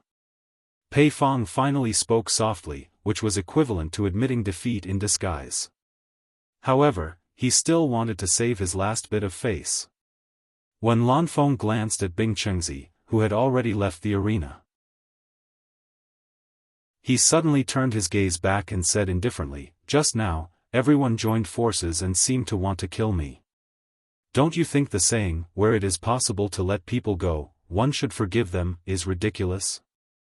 Since you have already made a move, either admit defeat and leave, break a finger and leave, or fight me. Fatty Pei, there is no need to say anything else. Wen Lanfeng, don't go too far." Although Pei Fong was broad-minded and fat, his temper was also famous in the cultivation world. As soon as he finished speaking, Wen Lanfeng suddenly disappeared. When he reappeared, there were already countless Wen Lanfeng in the air. Chapter 557. After a quick count, there were about 100 of them. The entire area instantly became deathly silent, and no one could feel the flow of air. 100 giant silver swords, 100 Wen Lanfeng, all stared at Pei Fong. The atmosphere in the air suddenly became tense. Anyone could see that Wen Lanfeng was about to take the initiative to attack. "They're not phantoms." Someone below exclaimed, "It's the qi manipulation form." Wen Lanfeng's cultivation has actually reached the realm of qi manipulation form. This is a legendary immortal technique. Yan Zhuixing's demon eye flickered and found that the 100 Wen Lanfengs were not phantoms. But if they were real, they did not seem to be real. He turned around and asked, "Senior Bing, what's the qi manipulation form?" Bing Chengzi squinted his eyes and stared at the sky, shaking his head. "It's not the qi manipulation form. It's the 1000 search sword skills extraordinary sword-splitting art. It's said that when practiced to a high level, one can split into thousands of clones to attack at the same time. That's how the name 1000 search sword skill came about. It seems that Wen Lanfeng has not reached that level yet." Yan Zhuixing replied with an "oh," and those around him who did not understand were enlightened. Looking at the sky again, they found it funny. What a bad karma. Previously, there were 6 people surrounding Wen Lanfeng, but in the blink of an eye, there were 100 Wen Lanfeng surrounding him. "Fatty Pei, make up your mind. I can't wait for too long." This was a threat. The 100 Wen Lanfeng spoke at the same time, and their voices reverberated in the air as if there were 100 people speaking at the same time. Wen Lanfeng was still Wen Lanfeng. No matter how ruthless he was, he could not be so ruthless. If it was Yu Qianqiu, it would be good if he did not sneak attack. He would definitely not do it in such a dignified manner. He would kill those who deserve to be killed. "Wen Lanfeng, don't go too far." Pei Fong held the blue-faced bewitching blade in his hand. Looking around, he found that he had been locked by Wen Lanfeng's aura. He wanted to escape. Although his ability to escape was rare, he did not know if he could escape from Wen Lanfeng's hands. After all, the difference in cultivation was too big. Yin Baikong and Hu Changshou exchanged glances. They were somewhat pleased with themselves as they waited to see Pei Fong make a fool of himself. Qi Jiujuan was the one who felt the most helpless. Fatty Pei could have stood anywhere, but he just had to stand next to him. Now, he was also surrounded by 100 Wen Lanfengs. To help or not to help, it was really a headache. Pei Fong's voice had just fallen when one of the 100 Wen Lanfengs transformed into a white shadow. A cold light flashed like rolling thunder, like a flying immortal from beyond the heavens, and he finally made his move. A simple attack that abandoned all extravagance was unleashed. Everyone's eyes were unblinking. Qi Jiujuan did not have much time to think and subconsciously teleported to Ouyangda's side. Pei Fong wasn't someone to be trifled with. After all, he was a late-stage soul formation cultivator.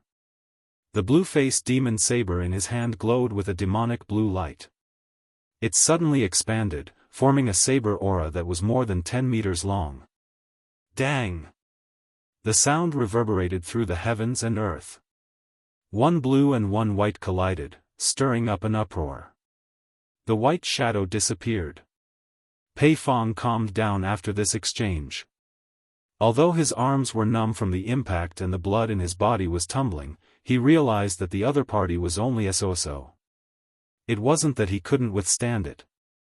As long as he could withstand it for a while, the others would naturally know what to do if they still cared about their reputation. However, it was too early for him to be happy. When Lanfeng could control more than one avatar at a time. Swoosh! One avatar moved, followed by a second, a third, a fourth. After Pei Fong dealt with a few, not only did his arms become numb from the impact, but his scalp also felt numb.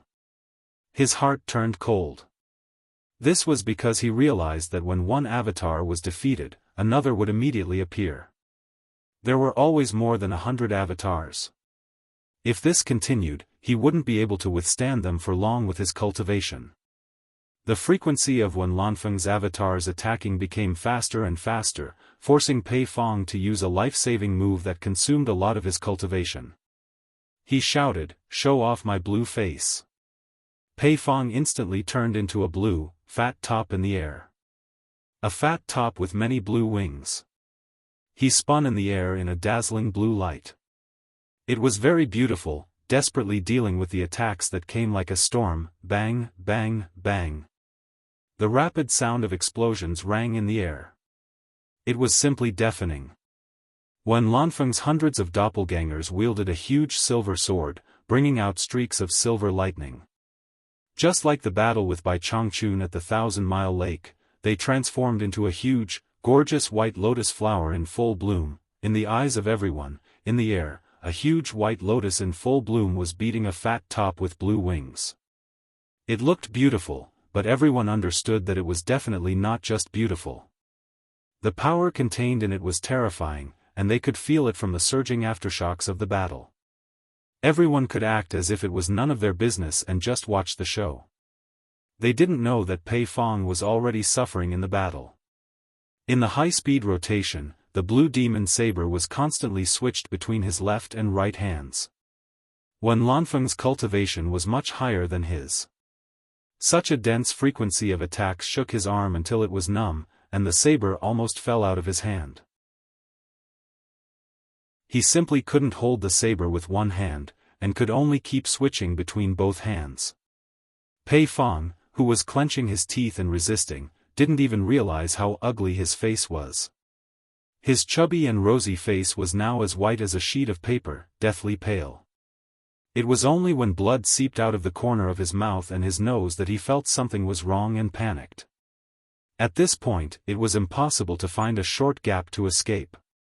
When Lanfeng's attacks were frighteningly dense, and he didn't even have the slightest chance to escape.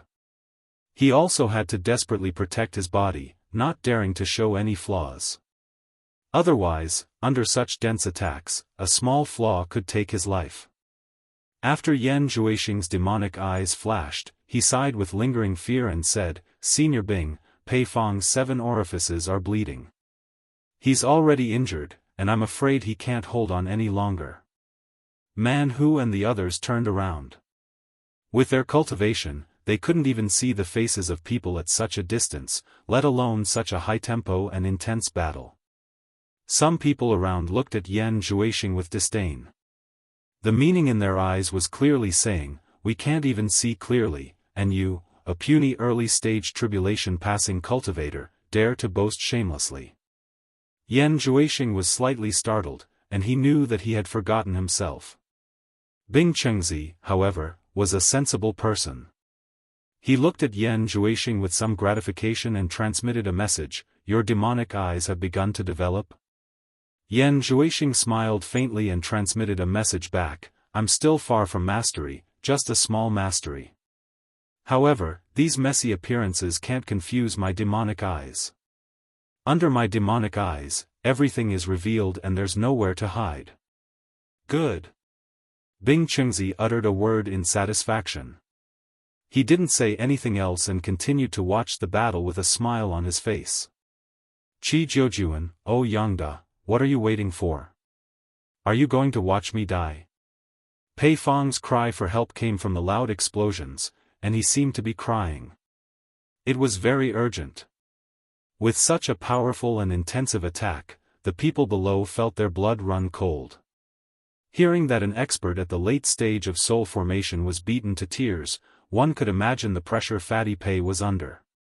Fortunately, he was an expert at the late stage of soul formation. If it was someone weaker, he would probably die under such attacks. Qi Jiujuan and O Yangda, who heard the cry for help, looked at each other and were secretly communicating with each other. Suddenly, when Lanfeng's cold snort sounded around them, as if it was directed at the two of them. The two of them glanced around alertly, and their pupils shrank. They saw about 200 Wen Lanfengs around them, staring at them coldly. The two of them were speechless. They didn't expect that Wen Lanfeng could create another 200 doppelgangers to deal with them while fighting one at a time. It was a matter of life and death. They wanted to help, but they were afraid of following in Pei Fang's footsteps. They were vigilant but didn't dare to move. The people below were in an uproar again. It seemed that Wen Lanfeng was dealing with Pei Fang with ease and didn't use his full strength at all. If so many doppelgangers attacked at the same time, Fatty Pei would probably be finished. Pei Fang naturally discovered it as well. However, his life was at stake, so it was naturally more important to protect himself. He shouted again, "Yin Bai Kong, Hu Changshou, quickly come and help me. My blue palace has 2 blue demon beast eggs. I'm willing to give them to you for free after this." Yin Bai Kong and Hu Changshou's eyes suddenly lit up when they heard this. The crowd was even more shocked.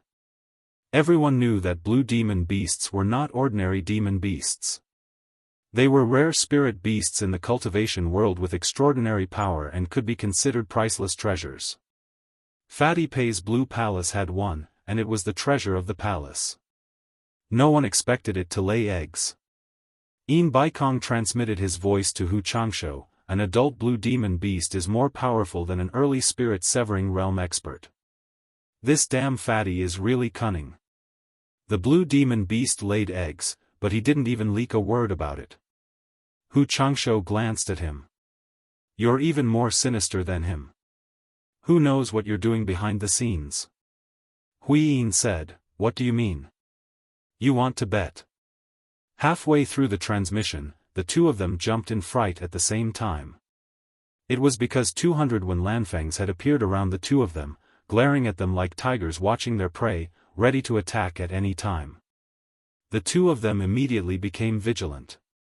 Spirit beasts were good, but not as important as their lives. Without their lives, what use would a spirit beast have?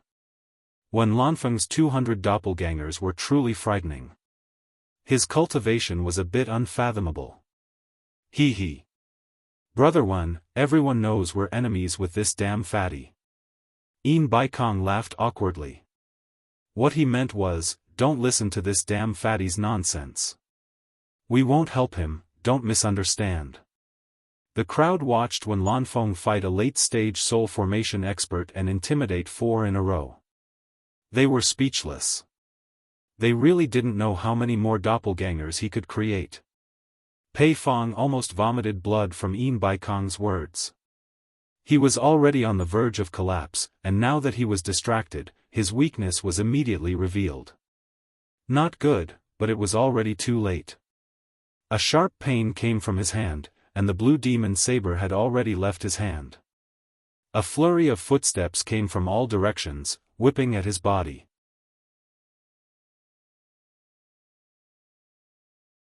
Chapter 558. Outside the fog forest, Nongzhu was wandering around. According to reliable sources, Yu Qianqiu was hiding inside, so Nongzhu tried his best to find him, but to no avail.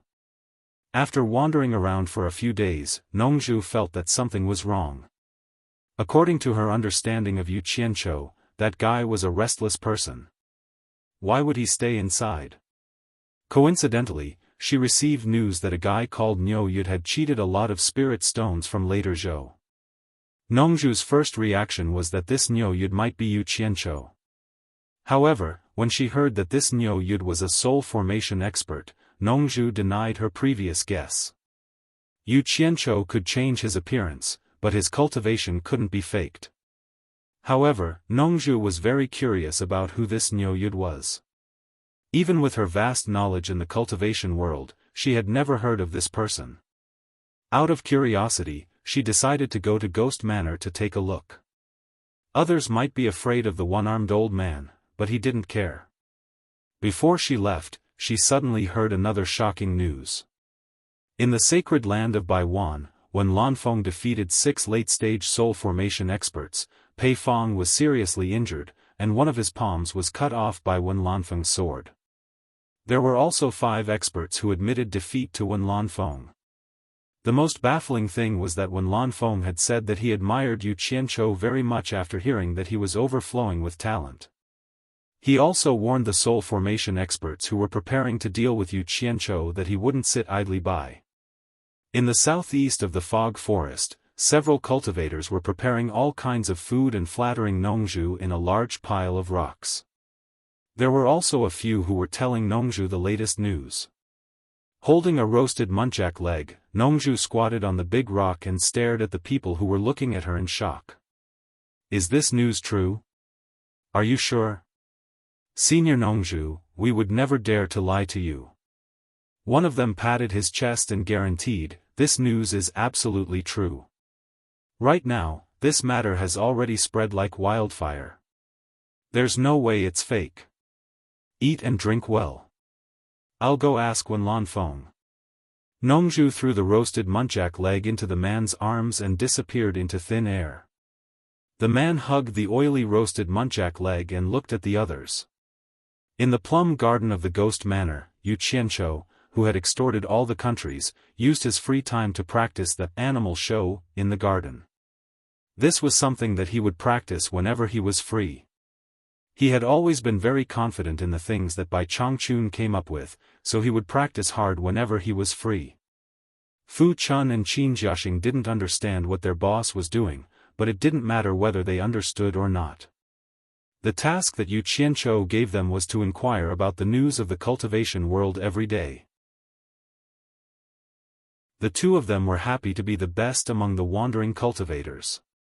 When Yu Qianzhou heard the news that Wen Lanfeng defeated 6 cultivators at the late soul formation stage, he was really amazed. It would be a lie to say that he was not envious. However, he was still quite disdainful of the fact that Wen Lanfeng beat Pei Fong seriously but didn't kill him. It was obvious that he had already offended Pei Fong, but he still left a source of trouble. Would Wen Lanfeng say that he was good? When he heard Wen Lanfeng say that he would support him, Yu Qianzhou was completely speechless. He wandered around the plum garden with his hands behind his back, looking at the sky and then the ground. In short, he was full of questions. What could he do? There were old branches in the plum garden, but there were no plums to compete with. Yu Qianzhou wandered around the bare plum forest for a long time, but he really couldn't figure out why. Although he had long heard of Wen Lanfeng, the love addict, he had never seen him before. He didn't even know how tall, short, fat, or thin he was. After thinking about it, he could only think of one possibility. He knew that Wen Lanfeng went to the demon domain to challenge his master. If an expert like Wen Lanfeng came out to support him, it must be related to the demon domain. Old Bai didn't seem like someone who would ask for help. Could it be related to Nongzhu? Yu Qianzhou snapped a plum branch absent-mindedly. He guessed that it was possible, but he couldn't be sure. Who cares? I can't be bothered to think about it. It's not a bad thing anyway. Yu Qianzhou muttered and threw away the plum branch in his hand.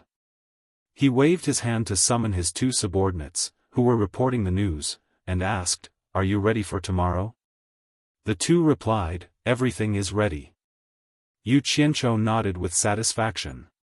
Fu Chun asked hesitantly, "Boss, are we really going to go with whoever gives us the most money?" "Of course." Yu Qianzhou wandered away with his hands behind his back. The 2 who were left behind looked at each other in confusion. Ghost Manor welcomed the same liveliness it had 10 days ago. Inexperienced loose cultivators crowded around the manor. There seemed to be even more people than the last time. There was no other reason than the arrival of a large group of experts. However, this time, the experts didn't seem to be in a good mood. They had to suffer in silence. As long as the people involved knew what was going on, they wouldn't let the surrounding loose cultivators know. However, the loose cultivators weren't fools. They could guess what was going on even if they didn't say it out loud. These people had been cheated of so much money. They would probably be punished by their sect elders when they got back. However, Nyoye didn't go too far this time. He didn't ask them to pay for the queue. After Fu Chun and Qin Jiaxing took the jade archives from the crowd, they said, "Please wait a moment." Then, they entered the plum garden together. Most of the crowd waited silently for the final result, then prepared to rush back to report. Among the crowd, Yulan looked around, looking for Guan Zhongkai. After suffering a loss, he finally understood that Guan Zhongkai was trying to warn him, but he didn't appreciate it and fell for it. Now that he thought about it, he felt sorry for himself and his old friend's good intentions. To his disappointment, he didn't see Guan Zhongkai. Instead, he saw Guan Zhongkai's junior brother, Nie Sheng. Yulan squeezed through the crowd curiously and came to Nie Sheng's side. He asked, "Brother Nie, why isn't your senior brother Guan Zhongkai here?" Nie Sheng glanced at him and knew that he was his eldest senior brother's old friend. He expressionlessly replied, "Master has other matters for senior brother to attend to. He left this to me." Seeing his indifferent expression, Yulan softly said, "Oh." Then, he didn't say anything else. One mustn't wash one's dirty linen in public. In fact, there were some things that Nie Sheng couldn't tell him. 10 days ago, when Guan Zhongkai returned, he nervously told Sikong-ju about how he had been cheated. As a result, Sikong-ju flew into a rage. To Sikong-ju and the World Commerce Association, 100 million spirit stones wasn't a big deal. However, this eldest senior brother had embarrassed him time and time again. It was inexcusable to cover up for him. He wouldn't be able to explain himself to his superiors and subordinates. Even if he wanted to protect his own, he couldn't be too protective. Thus, he sealed Guan Zhongkai's dantian on the spot, stripped him of all his rights in the World Commerce Association, and locked him up. As for the rights that originally belonged to Guan Zhongkai, they were handed over to his second disciple, Nie Sheng. At this moment, Guan Zhongkai was locked up in the cold, pitch-black prison of the World Commerce Association, sighing. He couldn't figure it out himself. He didn't know what kind of bad luck he'd run into recently. How could he be so unlucky? In the plum garden of Ghost Manor, Yu Qianqiu and 2 of his subordinates were looking through a large pile of jade archives on a table. "Boss, other than the price quoted, there are also some touching words added," Qin Jiaxing said cheerfully. Yu Qianqiu snorted coldly, "A bunch of insensitive people, trying to stir up emotions. Only looking at the price. Damn it. They have the nerve to ask for 100 million. He casually tossed a jade archive in his hand onto the floor, shattering it into pieces with a crack. Qin Jiaxing chuckled and loosened his grip. Another crisp crack rang out. On the other side, Fu Chun frowned as she held a jade archive in her hand. "Boss, there are some words added in here as well. However, they aren't touching words, but more like threats and intimidation." "Crazy. Wait, don't smash it." Yu Qianqiu pointed at the jade archives in his hand, and said to the 2 of them, "Leave behind all of them that carry a threatening or intimidating tone. This is evidence of their crimes. When I have the chance, I'll settle the score with them. How dare they threaten and intimidate me?" The 3 of them carefully selected for almost half a day before they finally picked out the 10 jade archives that offered the highest price. Without exception, these 10 jade archives were backed by one of the top nations in the cultivation world. The lowest price was also 300 million high-grade spirit stones. The one who offered the highest price did not surprise Yu Qianqiu. As expected, it was the wealthiest and most influential World Commerce Association in the world. TSK. Look at their imposing manner. This is what you call an exorbitant demand. Cut to the chase. A fixed price of 1 billion. How refreshing.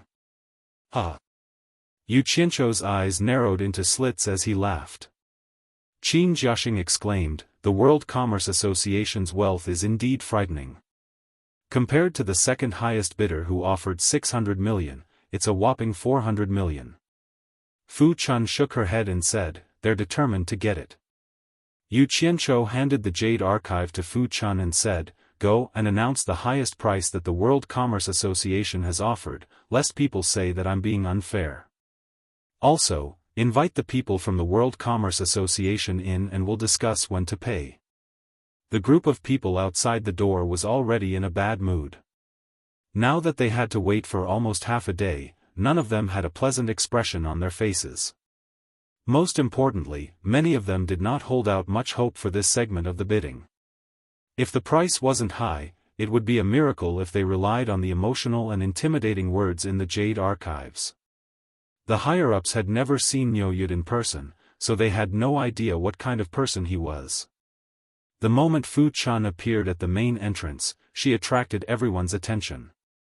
He didn't beat around the bush and raised the Jade Archive, saying, the highest bidder, the World Commerce Association, 1 billion high-grade spirit stones. 1 billion? There was an uproar outside. This price was indeed a little too high. Immediately, there was a flurry of discussion. I'm afraid that only the World Commerce Association would dare to offer such a price. The World Commerce Association is indeed the World Commerce Association. They're extraordinarily rich. The crowd's gazes landed on the silent Niesheng. The latter's face was taut, and there was no sign of joy or pride after winning the bidding. Fu Chun ignored the crowd's discussion. She swept her gaze around and did not see Guan Zhongkai of the World Commerce Association. She then raised the Jade Archive in her hand and said in a loud voice, Senior Niu wishes to invite an esteemed guest from the World Commerce Association into the Plum Gardens for a meeting. May I know who it is? Me. Niesheng walked out. Fu Chun was slightly taken aback. She then raised her hand and said, please come in.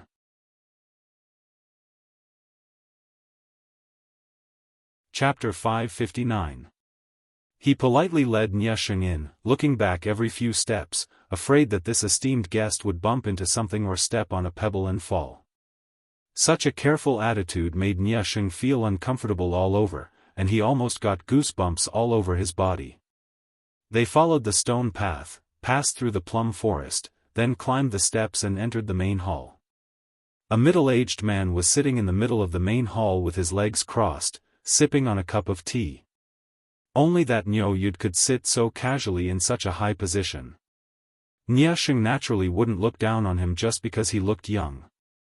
The cultivation world never judged one's age based on one's appearance. Besides, he had heard Guan Zhongkai mention that this person's cultivation was frighteningly high. Just the terrifying aura he emitted could suppress Guan Zhongkai to the point where he couldn't move. Before he came, Master Sikong Ju had repeatedly told him that if the other party's words offended him, he had to be patient and bring him to world commerce first. World commerce, Niesheng, greets Senior Niu. Niesheng bowed respectfully. Niesheng? Yu Qianzhou raised his head in slight surprise and sized him up. What are you doing here? Where's Guan Zhongkai? Niesheng was stunned by his question, then avoided the first question and answered, my senior brother was sent by my master to do something else. Yu Qianzhou also realized that his way of asking was problematic and laughed, it's the same, it doesn't matter who comes. He put down the teacup and stood up, you're Guan Zhongkai's junior brother? TSK. Looks like you're much more polite than your senior brother. That senior brother of yours. He's quite daring, actually daring to hit my people in front of me. I had to punish him. Niesheng frowned and gave a perfunctory yes. When Guan Zhongkai went back, he really didn't mention anything about beating people up. He just kept talking about how arrogant Niu Yud was. So there was actually such an inside story. No wonder Niu Yud took away all the spirit stones in his bag. Was Guan Zhongkai taught a lesson by your master when he got back? Yu Qianzhou suddenly asked. No, my master felt that senior brother didn't do his job well and made senior unhappy, so he sent someone else. Niasheng flatly denied. Huh. That's good. Yu Qianzhou smiled meaningfully. Then, his expression turned serious and he said in a serious tone, let's get back to business. When are you going to give me the 1 billion upper spiritual stones? Niasheng was startled. 1 billion high-grade spirit stones is not a small amount, no one carries it with them all the time. Naturally, we have to wait until senior gets to World Commerce Headquarters to give. Headquarters? Yu Qianzhou frowned and said, you mean, we have to go to Cornucopia? Yes. Niasheng nodded and said, 1 billion high-grade spirit stones. Apart from the headquarters, the other branches are unable to gather such a large amount of spirit stones. In other words, if I don't go to the headquarters of the World Chamber of Commerce, I won't be able to get this money? Yu Qianzhou said mockingly, if I go and you don't give it to me, will I be unable to do anything to you? World, I brother, Yu Sheng, worse, I Yu Sheng you. Nia Sheng's expression did not change as he replied respectfully, senior is too serious. Since senior is going to head to the headquarters after taking the money, why don't you go directly to the headquarters to get the money? That way, we won't have to trouble ourselves. What's more, senior will be a member of the World Chamber of Commerce in the future. How can you say that you can't leave? Unless senior doesn't want to stay in world commerce. If that's the case, please speak frankly. We won't disturb you anymore. Yu Qianzhou was stunned by his words. He looked at Niasheng again and realized that this guy was much stronger than his senior brother. You're right. Yu Qianzhou smiled and said, it shouldn't be a problem for this gold-casting city branch to mobilize 1 or 200 million superior-grade spirit stones, right? Niasheng's eyes flashed. He didn't understand what he meant. He said, give me some time. If there are no accidents, there shouldn't be a problem. He left a way out in his words and didn't give a definite answer. Deposit. I want 200 million superior-grade spirit stones as a deposit, in case you go back on your word and I don't get a single spirit stone, Yu Qianzhou said bluntly. Once I get the deposit, I'll immediately depart for the World Chamber of Commerce's headquarters. This. Niasheng said, I can't make the decision on this. I'll have to report this to my master. I'll give you 1 day. If you're late, I won't wait. I'll find someone else to work with. Yu Qianzhou said indifferently, see the guest out. Fu Chun walked over and raised her hand, please. Niasheng didn't waste time. He cupped his hands and said, goodbye. He then turned and strode away. After the two of them walked far away, Yu Qianzhou slowly walked out of the hall. He went down the steps and wandered around in the plum forest with his hands behind his back. He looked like he was looking for ants. When Fu Chun and Qin Jiaxing returned, they saw that he was thinking about something. They didn't disturb him and quietly left. As he swayed back and forth, the laughter from outside suddenly disappeared. Yu Qianzhou looked up and was instantly stunned. He didn't know what was going on. He actually walked out of the plum garden. Maybe he was too engrossed in his thoughts. The wandering cultivators around him looked at him with awe. Yu Qianzhou smiled and turned to walk back. As he turned, he suddenly saw a familiar face of a wandering cultivator in the corner. He couldn't help but be startled. That wandering cultivator saw him staring at him and bowed respectfully, Senior Niu. Have we met somewhere before? Yu Qianzhou asked. When the wandering cultivator heard this, his gaze was a little evasive. He immediately regained his composure and said, I met Senior a few times at Ghost Manor. I didn't expect Senior to remember me. What's your name? Yi City. Oh. Yu Qianqiu responded and looked him up and down. He realized that this wandering cultivator's cultivation level was only in the early core formation realm. He didn't say anything and returned to the plum garden. After walking a few rounds in the depths of the plum forest, he gradually remembered where he met this wandering cultivator. When he brought Ze to supporting Immortal Island, he coincidentally met a group of fans who admired him in Myriad Fragrance Garden. At that time, he even went up to them and chatted for a while. He even gave them spirit stones and storage bags. This wandering cultivator just now was the one who stood in front of him and talked to him at that time. My memory isn't bad, so it should be right. Strange. Why would a disciple of supporting Immortal Island come here? Yu Qianqiu frowned and muttered. He narrowed his eyes and decided to investigate. Later, Fu Chun and Qin Jiaxing returned. Yu Qianqiu immediately ordered them to secretly investigate this wandering cultivator called Yi City, and not let others find out. In fact, Yu Qianqiu didn't know that the Chinese cultivation world and the Yen father and son who were supported by the various countries had been in a stalemate for a long time. They more or less felt that something was wrong. The enemy seemed to be delaying and had no intention of fighting with them. It seemed like they were waiting for something. Therefore, the upper echelons of the sects that had participated in the trials in the demon realm and the devil Dao secretly made an exception. In the end, they unanimously made a decision. The 6 sects each sent 10 disciples who had never shown their faces in the cultivation world. After swearing a heavy oath, they secretly snuck out of the Chinese cultivation world and went to the various countries to gather information. This was the first time in the Chinese cultivation world that they had done this. The reason was that they were afraid that they would be at a disadvantage without knowing it. The 6 sects sent 60 disciples with mediocre cultivation levels. Just like that, they were scattered to various countries with heavy responsibilities to carry out their missions. It couldn't be helped.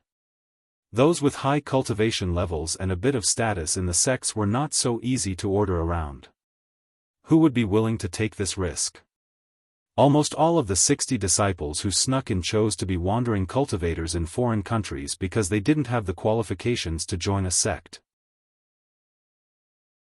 However, in a situation where they were unfamiliar with the people and the status of the wandering cultivators here was not as good as that of the Chinese cultivation world. In the end, more than half of the 60 people were lost in various conflicts. Only the fittest survived. In the end, there were less than 20 people who stubbornly carried out their missions. When these people officially came into contact with this world, they were shocked. They found that not only were there many experts here, but there were also the legendary soul formation stage experts. Moreover, there were more than 1 or 2 of them. Almost every country had one. The 6 great sects were shocked when such an important piece of news was relayed back. This matter was of great importance. The 6 sects announced this news in the Cultivation Alliance. Immediately, it caused an uproar in the Cultivation Alliance. This time, the various sects couldn't sit still. In order to verify whether the 6 sects were telling the truth or not, the sects sent out unprecedented spies to sneak into the various countries. In fact, this was what should be done in a state of war. If others knew everything about you, but you knew nothing about them, how could you fight the war? In fact, it was far easier for China to inquire about the news of the various countries than for the other countries to inquire about China. This was because China's tradition of xenophobia and seclusion had both advantages and disadvantages. If other countries sent people to sneak into China, they would be easily discovered. Then, they would be hunted down and expelled. It was very difficult for people with unknown origins to gain a foothold. Therefore, for the first time, all kinds of news about the various countries were continuously transmitted back to the Chinese cultivation world. What made the sect sigh was that Yu Qianqiu, who was forced to leave the Cultivation Alliance, thought he was hiding somewhere. Who knew that it was really as he said when he left the Cultivation Alliance? The Cultivation Alliance has a lot of misunderstandings about me. If that's the case, why should I stay and be hated by others? It's good to leave. The world is big, but there will always be a place for me, Yu Qianqiu. Whether I'm in the Cultivation Alliance or not, I will secretly support the Chinese cultivation world. My sincerity can be witnessed by the sun and the moon. Many people could still vaguely remember what Yu Qianqiu said when he left the Cultivation Alliance. Now that they thought about it, how desperate and sad he must have been at that time. But even so, he was still fighting for the Chinese cultivation world, wandering alone in a foreign country, fighting alone. What a good young man. What an outstanding young man. He could be called a national hero. He was wholeheartedly for his country, but was forced into a corner by the people of his own country. Yet, he resolutely embarked on another journey without regret and continued to fight for the Chinese cultivation world. Thousands of ferocious foreign cultivators had encircled and intercepted Yu Qianqiu, but they had been completely defeated by him. When they recalled his words, "My heart is pure and sincere, and the sun and moon can bear witness," many of them burst into tears.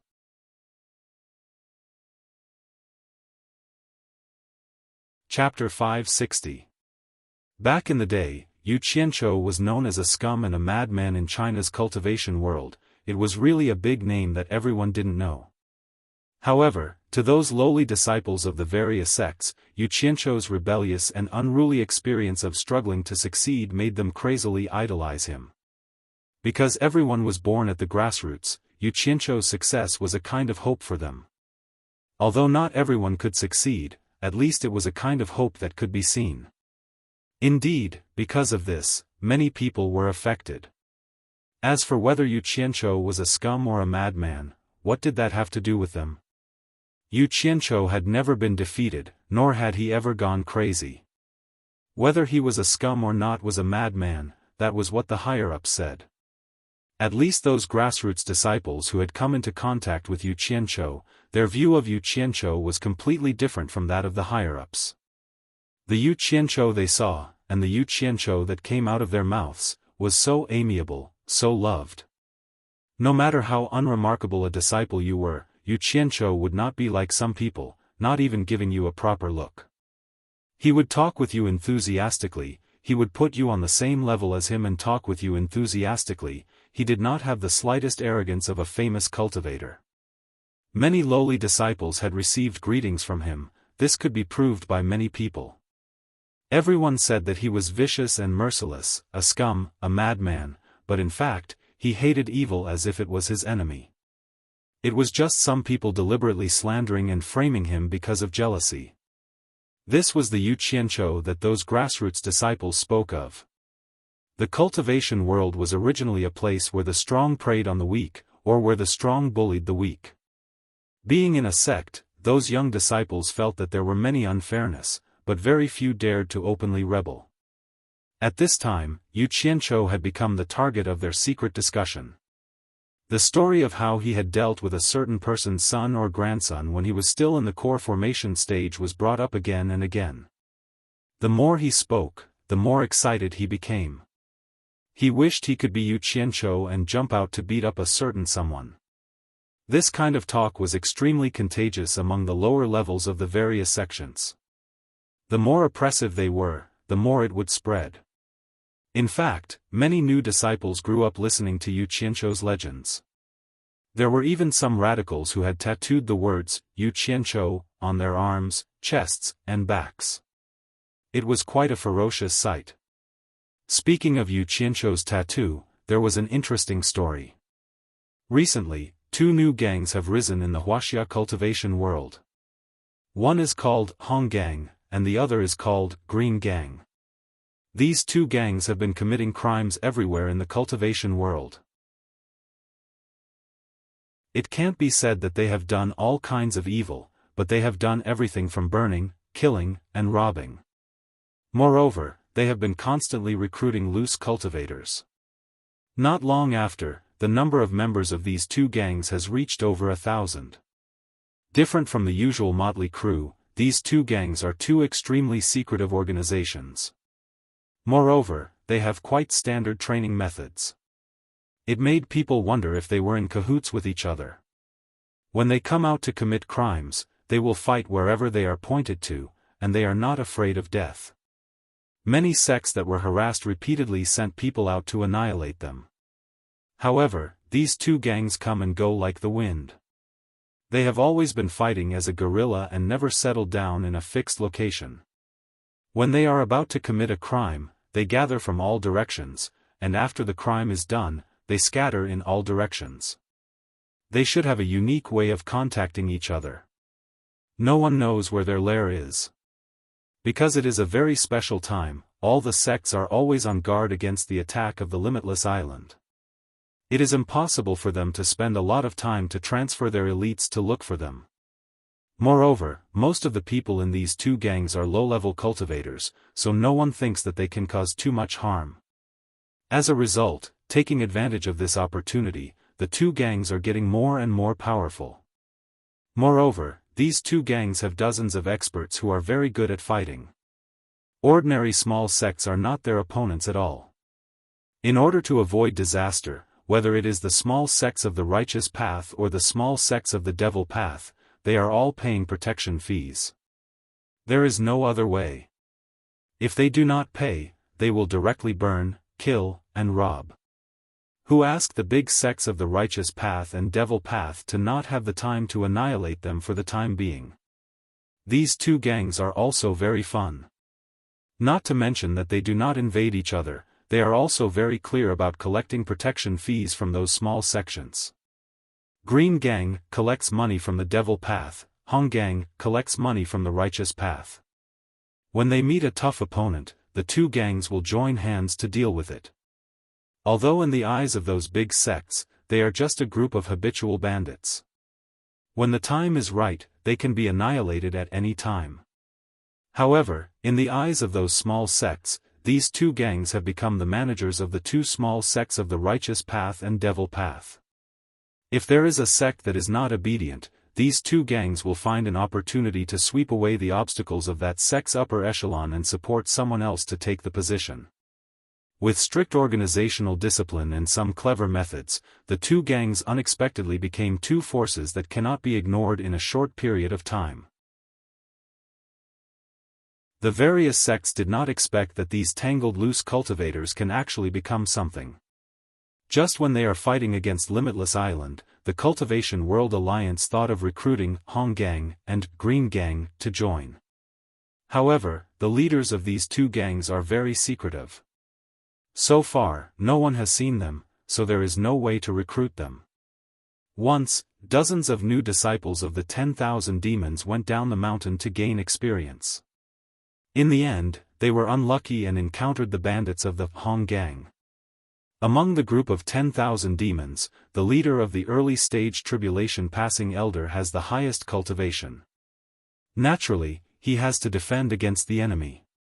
However, two experts of the same level as him jumped out of the Hong Gang and quickly captured the elder. As for the other new disciples, how could they be a match for the experienced bandits of the Hong Gang? Except for a few who were slaughtered, basically all of them were captured alive and had their dantian sealed. Just when they were searching these captives, there was a female disciple of the 10,000 demons who refused to be searched, fearing that her innocence would be tarnished. However, who has ever seen a bandit who has tender and protective feelings for the fairer sex? The bandits of the Hong Gang are no exception. In the end, they used too much force and tore the female disciple's clothes. That really exposed her fragrant shoulder.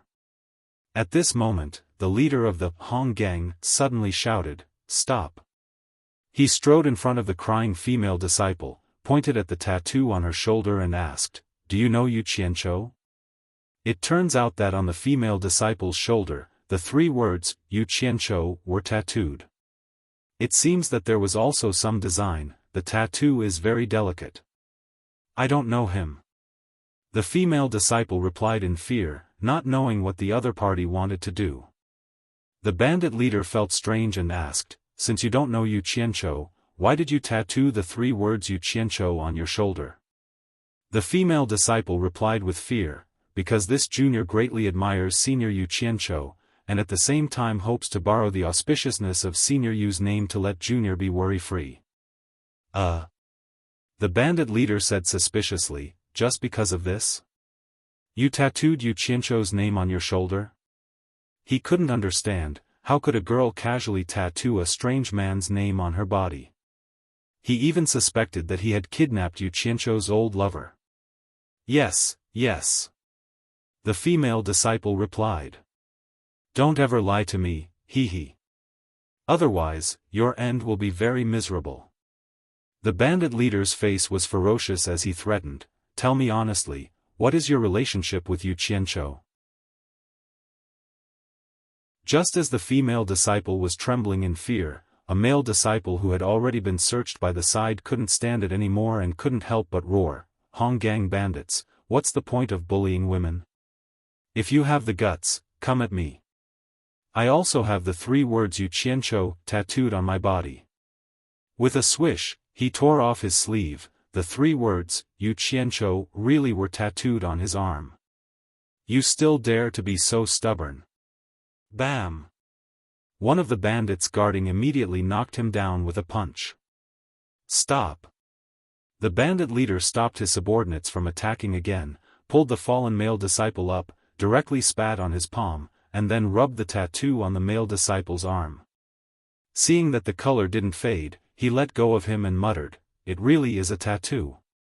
The male disciple who was beaten gritted his teeth, a bunch of bandits who hide their heads and tails.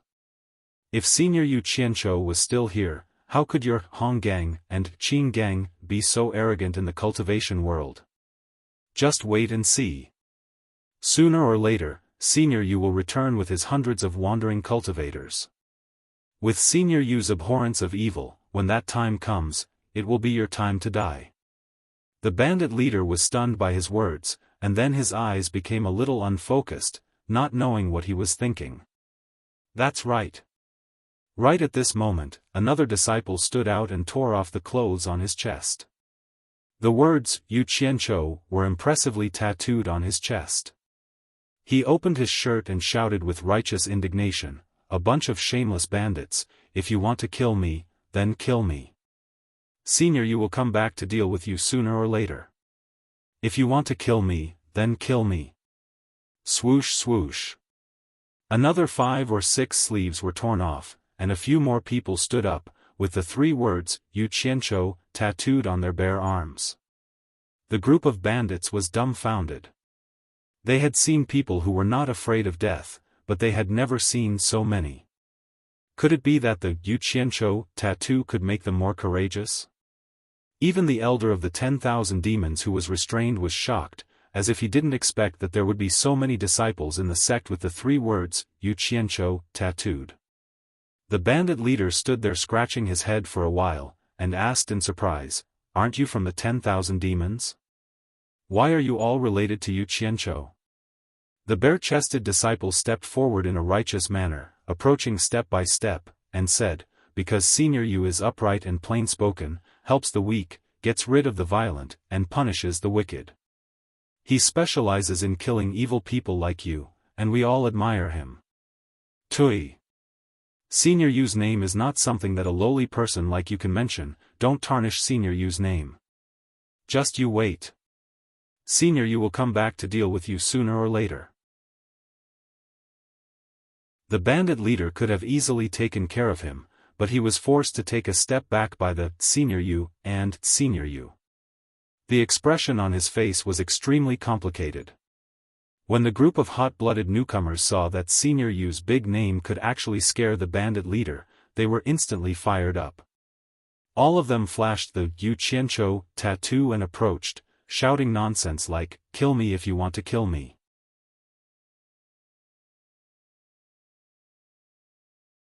Chapter 561. Courting Death. A group of Honggang bandits were angry. They had never seen such an arrogant captive. They rushed up and beat him up. The group of hot-blooded newcomers screamed and lay on the ground, unable to get up. After the thoughtful bandit leader reacted, he waved his hand and shouted, "Stop, don't fight." Then he said to the people around him, "Return all the things they stole to them and let them go." The group of bandits thought they heard wrong. Not to mention them, even the people of 10,000 demons thought they heard wrong. "Didn't you hear?" The bandit leader's voice carried a bit of unquestionable sharpness. Although the bandits were full of doubts, they did not dare to hesitate and immediately returned all the things they stole. The bandit leader cupped his hands at the group of confused disciples of 10,000 demons and said, "I'm sorry for offending you. I didn't know that you were Yu Qianzhou's followers. I'm really sorry. Speaking of which, our Hong Gang is also a loose cultivator.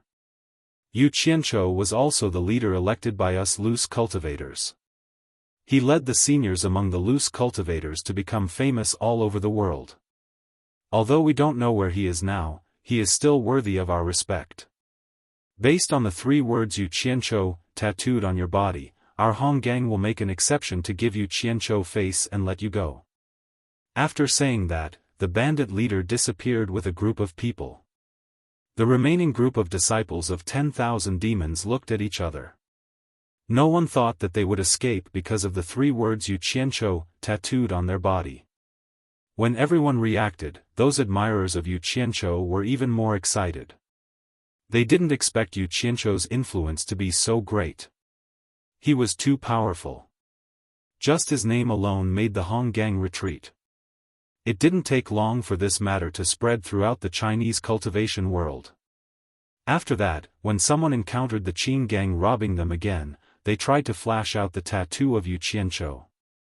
In the end, they discovered that the 3 words, Yu Qianzhou, could not only deter the Hong Gang, but even the Qin Gang had to give face and let them pass. This was not just a one-time occurrence. After that, many people were robbed by these 2 gangs, and most of them were spared when they flashed their Yu Qianzhou tattoos. At the very least, the other party would only rob him and not kill him for the sake of Yu Qianzhou. Therefore, many people, regardless of whether they admired Yu Qianzhou or not, had written the same words on their clothes. It was better to be prepared than not. At the very least, he would be able to save his life at the critical moment. Why not? For a time, the 3 words Yu Qianzhou were all the rage in the cultivation world. The ones who were the happiest when they heard the news were none other than the admirers of Yu Qianzhou. Who said that Senior Yu didn't have any influence in the cultivation world? Didn't they see the Hong Gang and Qin Gang, who didn't even give face to the big sects? Just seeing the name Yu Qianzhou, they had to be respectful? It was originally a thing of spiritual belief, and with the facts in front of them as proof, it made those who admired Yu Qianzhou even more fanatical. There were even people who went down the mountain to do things, and others told him to be careful, but he patted his chest and said, "Don't be afraid, I have Senior Yu to protect me." But the result of this was that the big sect's higher-ups were very unhappy. As a disciple of their own sect, they didn't worship their own masters and seniors, but instead worshipped the notorious scum of the cultivation world, Yu Qianzhou. What kind of logic was that? To put it bluntly, if the matter was blown out of proportion, there was the danger of the sect being overturned. As a result, when this craze of worship had just started, it was greatly suppressed by the big sections. And with a typical severe punishment method, they issued a stern warning. Their own sect's disciples were strictly forbidden from mentioning Yu Qianzhou, or else they would be severely punished. The various sects' higher-ups, as well as those who had a bit of status and connections, had a stable future, naturally felt that this was the right thing to do. But in the various sects, those who had no status or connections, were the majority, even though their cultivation was not that high. Under such high pressure, even the basic freedom of speech was lost. In the eyes of the majority who felt that they were being oppressed, it could only mean that the higher-ups were afraid of Yu Qianzhou, or else why were they not allowed to talk about Yu Qianzhou? The more they felt that they were being oppressed, the more unbalanced they felt in their hearts. In a place that was as misty as a fairyland, they felt that the whole world was dark, their future was dark, and they even felt that there was no future. And that Yu Qianzhou, who rose to power by resisting the strong, was like a bright light in the darkness, a revolutionary spark, pointing out the direction for everyone to move forward. The darker it was, the brighter that bright light shone. But the suppression of the various sects was effective, at least on the surface. No one could hear anyone mentioning Yu Qianzhou anymore. But in the sects of the cultivation world, it was very normal for disciples with a bit of power and connections to bully newcomers. As a result, some hot-headed people lost their minds and jumped up to resist. But they did not have Yu Qianzhou's ability. No matter how high they jumped, they would still be easily slapped down. They could only swallow their anger and accept reality, blaming themselves for not being Yu Qianzhou. Such a budding movement could not cause much of a stir in the various sects, but such a thorn would more or less cause some headaches. It just so happened that the sects sent spies to the various countries to gather information. Such a dangerous task naturally fell on those disciples who repeatedly offended their superiors. As the saying goes, good karma begets good results. It had to be said that Yu Qianzhou deliberately treated the younger disciples of the various sects well back then, not in vain. Although his actions at that time had offended the higher-ups of many sects, it had won him an extremely good reputation among the most vulnerable people in the various sections. At that time, Ze, who followed Yu Qianzhou, saw that Yu Qianzhou seemed to have changed into a different person. Not sparing any time to interact amiably with the younger disciples, she asked Yu Qianzhou in confusion, "You always say that you are very busy, but I see that you are very willing to spend time on these things. You big liar. What do you know?" Yu Qianzhou rolled his eyes on the spot. "This is called looking at the future. You won't understand even if I tell you." It was precisely because of this cause and effect, when those disciples who were sent to the various countries learned that Yu Qianzhou was wreaking havoc here, they did not ask whether he was right or wrong. Regardless of whether it was right or wrong, they all described Yu Qianzhou as a hero who fought for China's cultivation world. When the Chinese cultivation world received such news, the situation could be imagined. As a result, this name that had almost disappeared in the Chinese cultivation world once again rang out. These spies who were sent here only paid attention to other news in passing, and mainly focused on the news about Yu Qianzhou. As a result, a large amount of news was sent back, and most of it was about Yu Qianzhou. The image of a lone hero was more and more plentiful in front of the Chinese cultivation world, lonely, tragic, fighting for the Chinese cultivation world with his life on the line. At the most tragic time, thousands of foreign cultivators chased him for thousands of miles, and Yu Qianzhou fought desperately in a desperate situation. No matter how difficult the conditions were, he still fought tenaciously. The scene of blood staining thousands of miles was really tragic. Many people couldn't help but shed silent tears after the news was sent back with their own subjective imagination. Who could still say that such a person was the scum of the cultivation world? Although they were touched, for the higher-ups of the various sects, their own interests and the interests of their sects were still the most important. Who would do something like sending people to help Yu Qianzhou?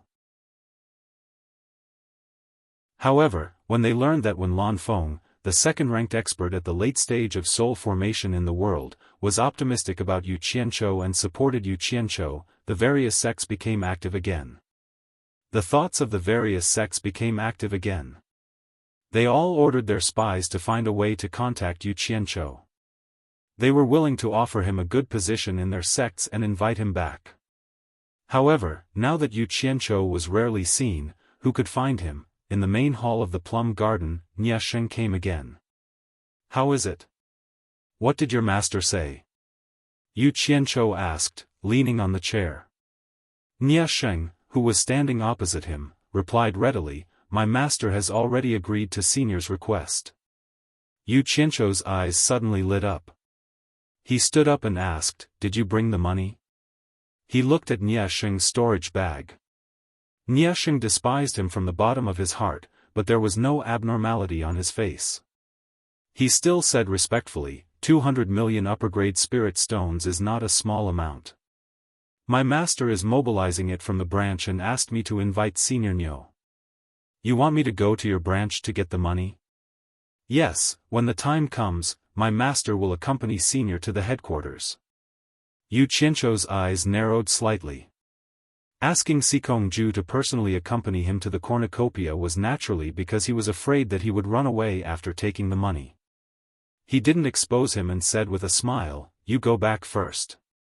We're going to be a family soon, there's no need to make it so troublesome. I have something to deal with and will go to the branch later." Niasheng slightly paused and said hesitantly, "Since it won't take long, I'll wait for Senior outside." It wasn't that he was looking for trouble, but that Niu Yud was too important. The limit-breaking pill was indeed of great importance. It must have already made the various powers restless. No one would want Niu Yud to fall into the hands of world commerce. For example, world commerce's original plan. If they couldn't get Niu Yud to join world commerce, then they would rather destroy him than let the limit-breaking pill fall into the hands of others. As long as Niu Yud left the ghost manor, without the one-armed old man's suppression, all sorts of evil spirits would come to cause trouble. All right. Niasheng bowed and retreated as soon as Yu Qianzhou agreed. Fu Chun and Qin Jiaxing were a little excited. They didn't know Boss's identity before, but now they could finally go out and see the big scene with Boss. Yu Qianzhou swept a glance at the two and asked indifferently, "That Yicheng, how's your investigation?" Fu Chunhui reported, "I've asked some people indirectly, but no one knows his background. But I found out that he likes to inquire about all sorts of news, making people wonder if he's a spy sent by someone. But then again, it's not a big deal that there's a lot of people inquiring about information here. Boss, did you discover something?" "Spy?" Yu Qianzhou muttered and pondered for a while. His somewhat puzzled gaze became clear and he nodded slightly, seeming to understand something. After his brows relaxed, he stared at the two for a while before saying with a slight smile, "You've followed me for a while. After I leave, you have to be more careful."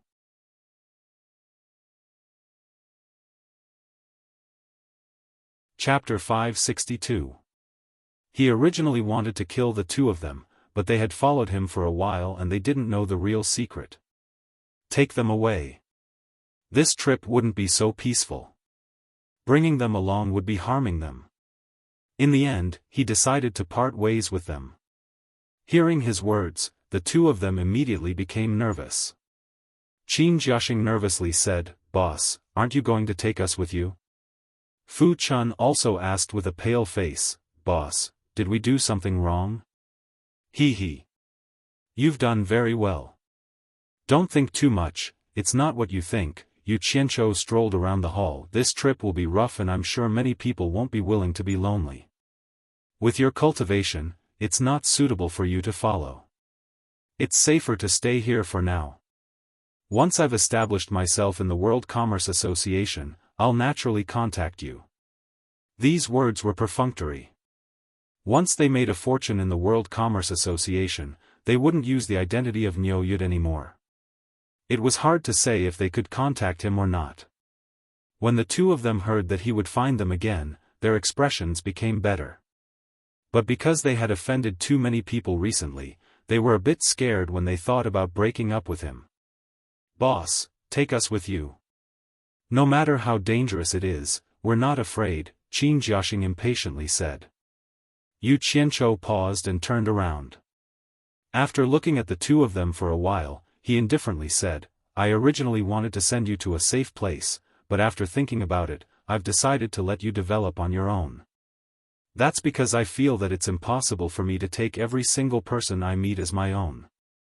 That would be too selfish. Boss, we followed you willingly."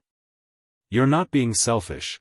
Before Fu Chun could finish, Yu Qianzhou waved his hand and interrupted her, "I've already laid the foundation for you. Since you're in the cultivation world, danger is unavoidable. Don't cower and face it bravely. Strive to carve out a future that belongs to you." He said with a faint smile, "Who knows, I might need your help in the future." The two of them slightly lowered their heads. It was clear that their boss had already made his decision. Saying anything else was useless and they could only accept reality. After I leave, don't leave Ghost Manor for now. For now, it's still safe to stay here. After a while, the attention I had attracted here would fade away as I left. You should take this opportunity to plan your future path. Believe me, when you face it bravely, things won't be as bad as you think. There will always be a solution. Yu Qianqiu sincerely warned. Understood, the two of them replied in a low voice. They seemed to be in low spirits. Yu Qianqiu opened his mouth and wanted to say some comforting words, but he felt that it was unnecessary. If they couldn't even bear such a separation, what future could they have? Thus, he resolutely turned around and walked out of the hall. Boss! Fu Chun and Qin Jiaxing shouted from behind. Yu Qianqiu didn't even turn his head. He strode to the stairs and soared into the air. Just as Zhang Xian was trying to determine his direction, a figure suddenly appeared. It was Niasheng. Senior Ox, can we go now? Niasheng cupped his hands. Many people in Ghost Manor raised their heads to look at the two people in the air. Even the one-armed elder was the same. Yu Qianqiu smiled and cupped his hands at the one-armed elder. During this period of time, he used the elder's territory to make some money, so he naturally had to thank him. The one-armed elder didn't appreciate it and went back to his work. Yu Qianqiu glanced at Fu Chun and Qin Jiaxing in the plum garden, then turned around and said, "Let's go." With that, he took out a flying sword from his storage bag, threw it under his feet, and stepped on it. Niasheng was stunned and asked in confusion, "Senior, what are you doing?" Yu Qianqiu nonchalantly pointed around and said, "The scenery is pretty good. Why are you flying so fast? Don't rush, walk slowly." Niasheng was speechless. Only a ghost would believe that. He could tell that Niu Yud still wanted to hide his cultivation. Little did he know that everyone suspected that he was a soul formation expert. Even if he wasn't a soul formation expert, he was acting a bit too much. Just now, so many people had already seen him flying in the air. Wasn't it a bit too late to take out a flying sword now? How could he know what Yu Qianqiu was thinking? He knew that everyone suspected that he was a soul formation expert, but he wasn't. Thus, he decided to fake it even more, making it seem like his cultivation was below the tribulation passing stage, letting everyone slowly guess. The more people didn't know about him, the more they would have misgivings. The moment the two moved, Yu Qianqiu squinted his eyes and looked around. He saw tens of people rising into the air 1,000 meters away. With the two of them as the center, they formed a circle and flew together. Seeing that he was on guard, Niasheng explained, "Senior, don't misunderstand. We're all on the same side. It's just that everyone has sent out a lot of people recently. I don't know what their intentions are. My master is afraid that someone will offend Senior, so he specially transferred some people from the headquarters to protect Senior. He. Sikong Ju has really put in a lot of effort." Yu Qianqiu smiled. "It's my duty," Niasheng said politely. Then, he rubbed his lips and let out a whistle. The 30 people 1,000 meters away quickly approached them. When they were about 100 meters away from the two of them, they stopped. Looking at how these people were flying while being vigilant of their surroundings, they really did look like they were protecting someone. Yu Qianqiu didn't care at first, but then he frowned and felt that something was wrong. These 30 people were all at the early stage of the tribulation passing stage. Yu Qianqiu tilted his head slightly to look at the expressionless Niasheng and muttered to himself, "An expert in the late stage of the tribulation passing stage and an expert in the soul formation stage like me need to be protected by number 30? Isn't this unnecessary? Could it be that I'm too suspicious and overthinking things?" Yu Qianqiu secretly raised his guard, his eyes faintly observing the surroundings. Suddenly, his pupils shrank. In front of him was a vast forest that was rare even in the Golden Mountain country. Who cared if it was rare or not? Yu Qianqiu couldn't be bothered with it. However, in the depths of the forest, a group of birds suddenly flapped their wings and flew away. They seemed to have been startled by something. "What's there?" Yu Qianzhou's gaze quickly shifted to Niasheng. He had clearly noticed it as well, but his lips only moved slightly. He didn't think much of it and instead glanced over.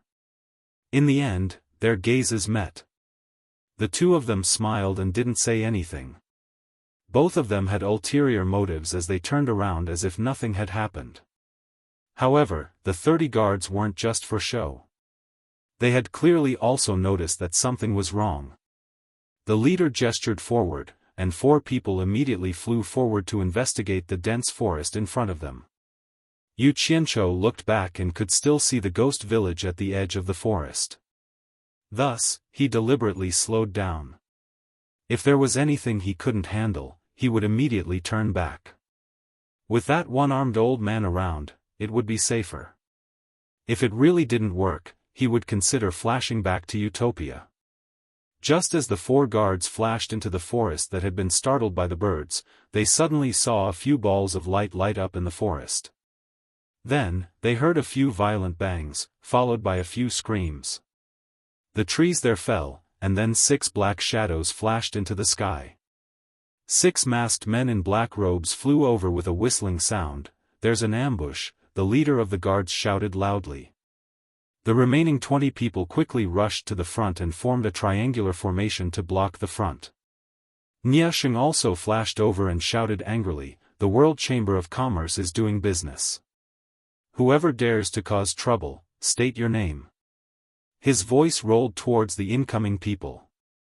The 6 masked men in black didn't reply at all and directly rushed over. Both sides instantly engaged in a chaotic battle. For a moment, loud noises shook the heavens. It was a battle of life and death. Yu Qianzhou stood upright in the air on his sword. His eyes narrowed into slits as he realized that the 6 masked men in black were all experts at the final stage of the tribulation passing stage. Niasheng really did have some ability. He was actually able to fight 2 opponents by himself. As for the remaining 20 people, they were in a miserable state. How could they be a match for 4 experts at the final stage of the tribulation passing stage? In just a few rounds, there were already screams and 5 or 6 people falling from the sky. In the ghost manor, a group of loose cultivators saw that Niu Yud had left and were discussing when they suddenly heard the sounds of intense fighting coming from the back of the mountain. From the sounds, it wasn't a fight between ordinary cultivators, but experts. "It seems to be the direction that Senior Niu left in," someone said in surprise. "Let's go and take a look." The group of people flew up on their swords and flew towards the back of the mountain. Fu Chun and Qin Jiaxing looked at each other and also quickly flew over. The manor instantly became quiet. The one-armed old man who was pruning listened for a while and then continued with his work. Yu Qianzhou sneered in his heart. Don't say that these 6 masked men were hiding here to ambush Niasheng's group. It seemed that other than the people at the World Chamber of Commerce, even Fu Chun and Qin Jiaxing weren't sure that I left the Ghost Manor today. And they just happened to be lying in ambush along the way. What are they trying to do? Playing a trick of self-injury? Just as he thought of Fu Chun and Qin Jiaxing, he heard 2 people shouting from behind him, "Boss." Yu Qianzhou looked back and saw 2 people flying over first. Behind them was a large group of loose cultivators who flew over to watch the show. "What are you doing here? Hurry up and go back." Yu Qianzhou's expression changed as he scolded. These 6 masked men at the final stage of the tribulation passing stage were obviously coming for him. Weren't these 2 people courting death by coming over now? He knew his own abilities. He had the ability to deal with this kind of situation, but it would be difficult for him to save people. The 2 of them stopped a dozen meters away and looked at the intense fight in front of them with apprehensive expressions. Fu Chun said embarrassedly, "We heard the sounds of fighting and rushed over to take a look. We didn't expect you to be here, boss. Get lost." Yu Qianzhou was furious. However, just as he finished cursing, he heard a few whistling sounds coming from behind him. Fu Chun and Qin Jiaxing cried out in unison, "Boss, be careful." The two of them quickly flashed over and swept past Yu Qianzhou's left and right sides. Yu Qianzhou suddenly turned around and saw two masked men rushing over. Fu Chun and Qin Jiaxing, these two unknown people, didn't hesitate to release their flying swords to block for him. You're tuning in to the Xiaofan's Wuxia Tales YouTube channel. Don't forget to subscribe and join us on this journey to catch the most captivating stories.